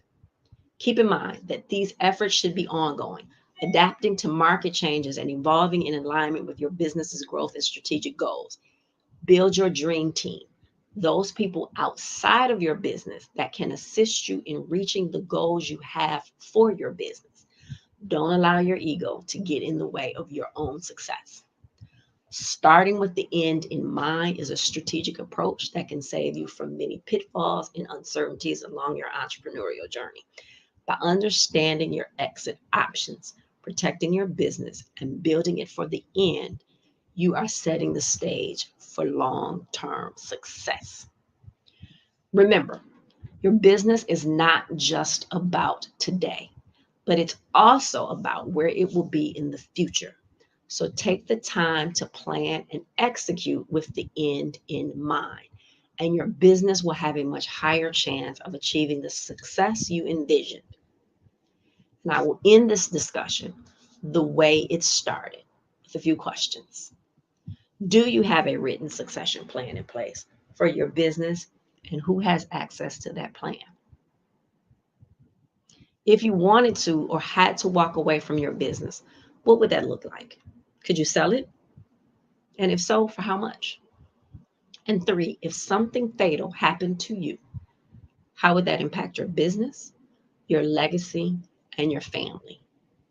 And the added question is, after hearing my talk today, when will you start to work on your exit strategy? Dr. Kelly, thank you so much for all that you do. And as always, thank you for this opportunity. Again, I am Crystal L. Gunn, and I thank each one of you viewers for your time. Wow, that has been probably the most eye-opening conversation I have had in a long time without you even knowing that I was conversating with you. I just want you to know, I just want you to know that I was sitting here like, oh, wow. Okay, yeah, I think I was taking notes. You know what I mean? Fantastic conversation. Absolutely. I have a few questions for Okay. you. Thank Okay, you. are you ready? Okay. Yes. Um, can you tell us more about your small business consulting company and the services you offer to entrepreneurs and business owners? Sure. Sure. So MDI Advisors is the name of that company, and MDI Yes. actually stands for $1 Million Ideas, right? Because we all have them. And I said, how about I help to advise those individuals with $1 million ideas? But I work as the outsourced chief operating officer for your business. Oftentimes, especially when you talk about the micro and the small businesses, we don't have the money to have somebody on staff for that. Right. Yes, So it's yes. always good to be able to bring somebody in. So I operate as that outsourced COO for your business. And I work with you to strategize, actualize, and help your business to thrive. And so we're going to work to create tailored strategies for your business goals from accounting, marketing, and tech industry experts, and so much more to ensure that you can reach those goals. And once we understand the desires, we help you to guide through the implementation. So vetting and possibly training to ensure you get the results that you want. And then after we do this, your business starts to thrive in ways that it wasn't thriving before, right? Wow. And I think, and I like to call myself, I'm a different type of fixer. So you hear people, especially on TV, where they talk about the fixer who comes in and fix the problems. Yes. But I think I'm a different type of a fixer because I have the ability to hear the things that you say and the things that you don't say to Okay. help you put that plan. To help you put that plan together to reach your goals. Because a lot of times when you're sitting there and someone's asking you questions or you're discussing things, sometimes you don't know the answer to the things, or you're holding back, or you're not saying the thing. I still can hear those things. And so we're going to build that plan based off of that. I mean, come on with the come on. I don't even, you know what I mean? You got a sister nervous to ask questions, not ask questions, not ask questions. I'm like, oh gosh, she's gonna know what I'm not, what I don't know. You know what I mean? But that's beautiful though. Yeah. That's beautiful and is much needed. Okay, I'm on to the next question if you are ready for that. Yes. How do you define a dream team? Oh, this is beautiful. How do you define a dream team in the context of a small business? And why is it crucial for the success? So I'll go back to something that I just said is again, especially in the small and the micro businesses, it's not always possible for you to have certain business positions on staff because you may not need them for, that traditional 40 hours a week. So we may need to outsource those things, and it may be more cost effective to do that. And so everyone needs that dream team, your CPA, your attorney who's preparing your taxes, who's doing your marketing. And again, you may not have it in your budget to have them on staff, but it doesn't mean that you don't need them. And those aren't your lanes, so you shouldn't be doing them. Right. So, but we know that as that small business, that entrepreneur, we have to wear so many hats, but at some point you have to start to outsource those things in order for you to grow, because to continue to think you can do all of those things yourself is a form of self-sabotage. So we come in and we look at where can you not have these people on staff, and let's go find them because you need them. And then in a lot of cases, I can help to vet those people for you. Fantastic. Absolutely fantastic. Okay, this leads us into the next question. How do you tailor your consulting services to meet the specific needs and goals of each small business client? So that's a great question. And no two businesses are alike, and no two business owners are alike, right? Yes, So instead of yes. creating the same plan and trying to put everybody in a box, you have a retail business. So, okay, this is what consulting looks like for you. You have a marketing firm. This is what it looks like for you. I have to go back and I have to meet the individual goals and how you want to grow, paying specific attention to what you don't want as well. Because if I got two retail business owners. There's something that this one doesn't want that this one does. And so again, you can't put somebody in a box. So it's a lot of listening. And so I listen again for the things that you say and the things that you don't say, and try to make sure that I'm working with you and tailoring this plan that we're going to come up with to meet what you want and what you don't want based off your business and your goals and your desires. What I love is that you help. It just from what I'm hearing, you create the individuality of that business. Like you help to create that, so that it doesn't look like everybody else that's out there. Because think about it. At the end of the day, unless you're just really big firm, right? When you're that startup, that micro, or that really, really small business, most times you're wearing all of these hats and you're doing all of these things, but people are doing business with you because of you. Until you get to move yourself out of the way and they recognize solely the name of the business. But until then, they're doing business with you. So we have to make that business, no matter what it is, it has to be a reflection of you, but it also has to be a reflection of you that people want to, that they want to engage with. Absolutely fantastic. I'm in love already. Like, good. You really have me thinking, like, really honestly, you really have me thinking. Okay, so on to the next question. Are there specific industries or types of businesses that benefit most from your consulting service, or is it applicable to a wide range of sectors?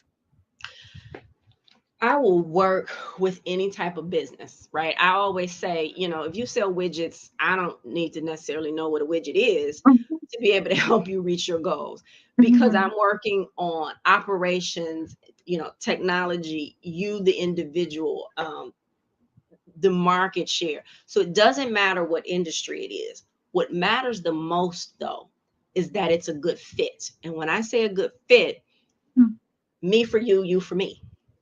Right? Because people get married and get divorced all the time because it wasn't a good fit, right? So that has to be a good fit. And I have to, after those, because when I start working with somebody, obviously we're going to have that initial conversation just to see if it's something that I can do if they're interested in. But before we start signing contracts, we have a couple more conversations, and I have to make sure that I can bring value to what it is that you're doing.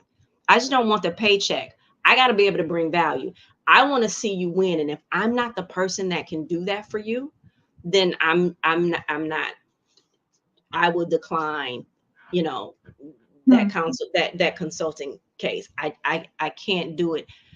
I want to see people win, and I want to be an advocate in that. And so I have to be able to bring value. So again, it doesn't matter the industry. It has to be a fit, and I have to be able to bring value in that. I hear your sincerity when you speak, and it sounds like hearts. It sounds like heart work when you speak, and only someone who is sensitive to that can hear that. And I appreciate that part of you that I have known in I didn't even know, less than about 30 minutes.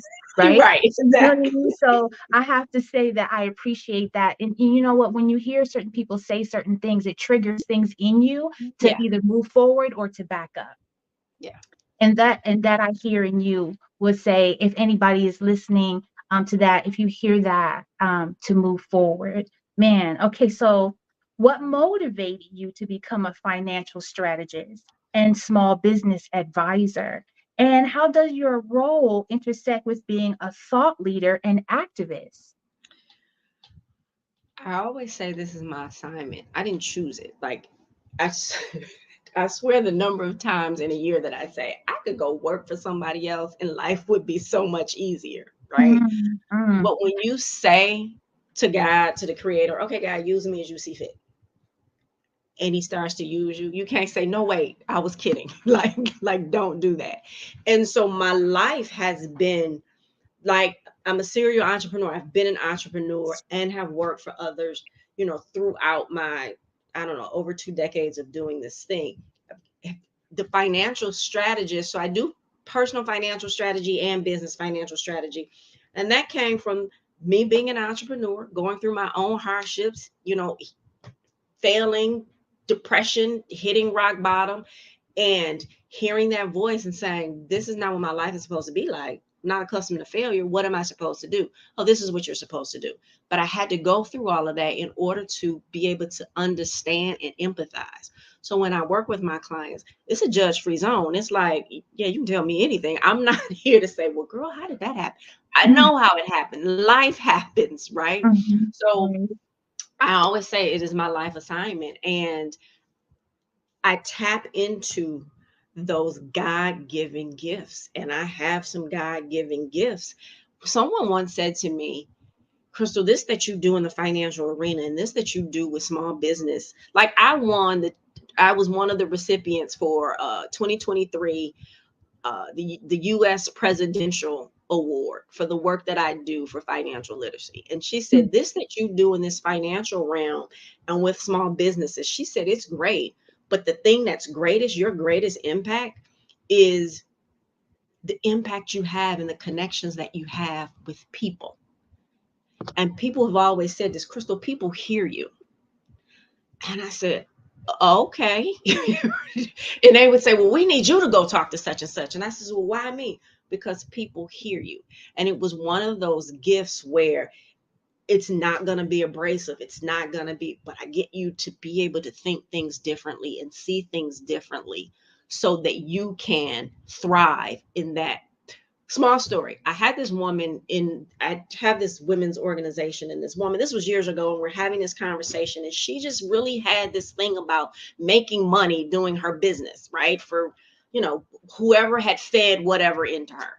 Right. And she's telling this story, and she says she had this vision where she just saw these gold coins coming down, and God was saying to her, use this business so that you can continue to educate the kids in the neighborhood, because that's what she was doing, and use this to buy Bibles for them and have this Bible study.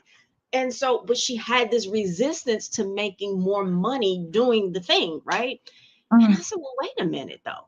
I said, God gave you the thing to do in order to spread his word. Don't you think that making more money would do that because you could have bigger impact on that? I said, so in reality, you're doing the thing to be obedient, but you're not doing it to the level in which you can do it. So really you're being disobedient. So what are we doing? And it was like, you could see the light bulb go on. Right. And she was like, I never thought of it that way. And I'm like, yeah, let's be obedient to what he told you to do in the first place, if that's why you did it. So I think that's, and I want my people to win. Like, I want my people to win. So at the end of the day, I want my people to win. And I just allow spirit to use me. I'm a vessel. I tell people all the time, you better take notes, because some of this is coming from me and some of this is coming through me. So I might not remember the things that came through me. But it took me a long time to be able to say that. It took me a very long time to be able to own that and say it. I'm looking for the church offering plate to pass on this word.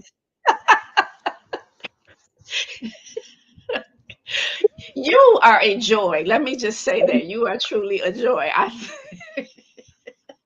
I love doing these talks, and I'm going to tell Dr. Kelly that you got to be my moderator every time. Well, listen, I gladly do it in a heartbeat. Yeah, you are a joy. Amen. And I received that. And I am learning from you as you speak. Like I said, you didn't even know I was having conversation with you while you were going. I was having conversation. You know what I mean? And I was thinking, and there's so much. There's so much I would love the opportunity to speak with you about beyond this meeting. Absolutely. I would love to speak with you. There are questions that I have as a new and old entrepreneur. I would love to speak with you. I have a final question here for you as we have a little bit more time. Finally, how can potential clients get in touch with your consulting company and learn more about the services you provide and help them achieve their business goals? The easiest way is to go to mdiadvisors.com. MDI Get some advisor. information, but you also on there have tons of time to hit the button and schedule a free consultation. So I expect to see you this week, Eric. Yes, ma'am. I don't Yeah. even have a rebuttal. Yes, ma'am. You know what I mean? As a matter of fact, let me not even front. Like, everybody can see me write this down. And I Yes. hope I am from this talk, I hope I bring, the first of many. It was repeated for me one more time, please. It's MDI. So Mary David Isaac Advisors.com. MDI Advisors, ADVISORS.com. Go in there, look at some things. I think you can also like pull a media kit down for me, which will give you a lot about what I do. But yeah, schedule that free consultation. Someone once said, someone that I worked with before, this was on the personal financial strategy side, said, she was like, y'all better call her. 30 minutes with her will change your life. Yeah. I'm not even, there are certain things that I cannot articulate, but that I can feel, And sometimes when, as some of my friends, their eyes would be this big. What, Erica can't articulate something? Oh my God. You know what I mean? But you know what I'm saying? Anytime I feel this feeling, I move on it, because this is a marker in the pathway of my life. And I know what it is. I know it when I see it. And so I want to say to you, we're going to pull the trigger on this gun, because we are going to aim for the mark here. And I appreciate everything that you have said, beyond the little bit that you've been given here. I can tell that you are a wealth of information, and that the information that you disseminate is hard work. Like I said before, I can appreciate that 100 times over. I just have so many, accolades. I could just roll out the carpet and say, just based on this little bit of time here. But for anybody listening, please know that I am going to make an appointment. I am going to go to the website, and I am going to find out what she knows and how it can help me. And I love that you love our people. Power to, I appreciate that, as my father was a Black activist as well. Yes, and I know all about it. I didn't get whoopings growing up from him. I got books to read and reports to write. And I had to carry around a pocket dictionary in order to converse with him, because he would say things I didn't understand, and then I could not reply on a non-collegiate level. So you know what I mean. I appreciate that, what you are doing.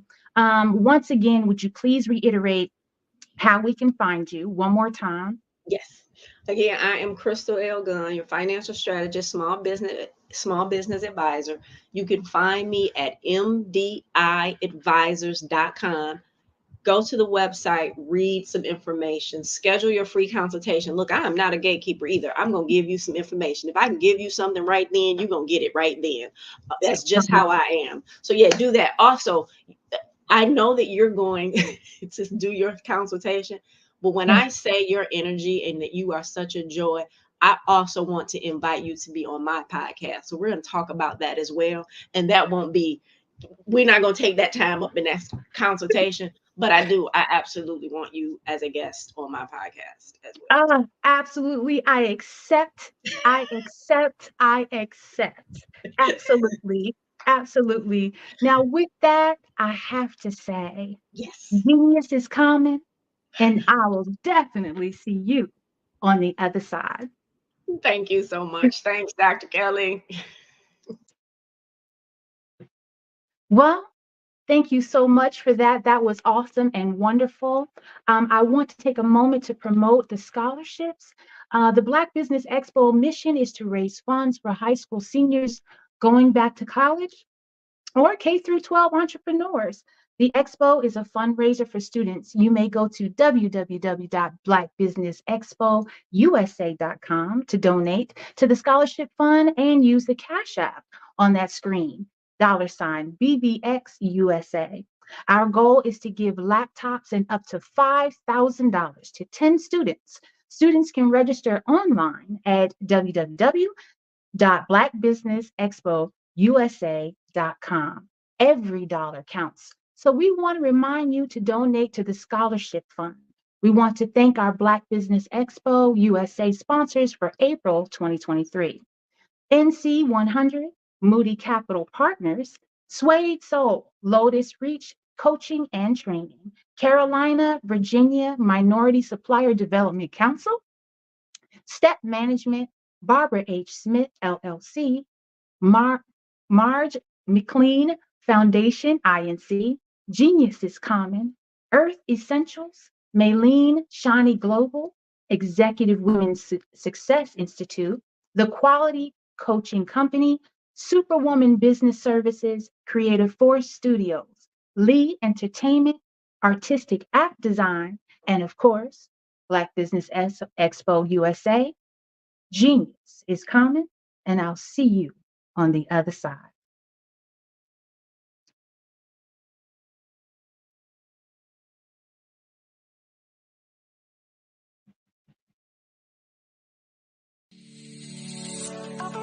Did you know that our black dollar only lasts for 6 hours in our community?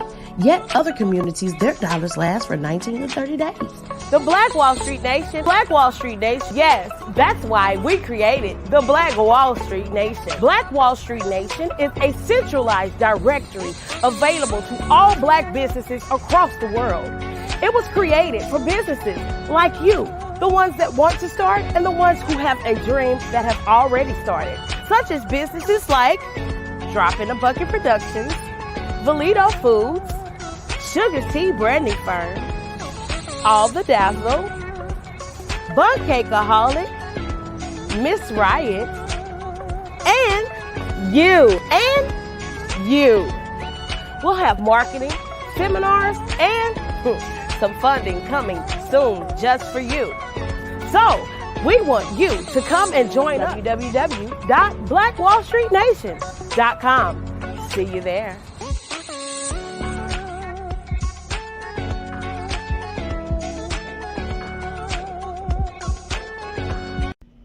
Why do I do what I do? You know, my life coach asked me that a few years ago. And she said, Tony, what's your why? And I told her, and she said, girl, you've already accomplished that. Perhaps you need a new why. Hi, Tony Harris, Amy Hoydu with Say It Said Marketing, one of your students. And just wanted to say thank you, Tony Harris, for spending so much time with me and giving me that boost in my business that I so drastically needed.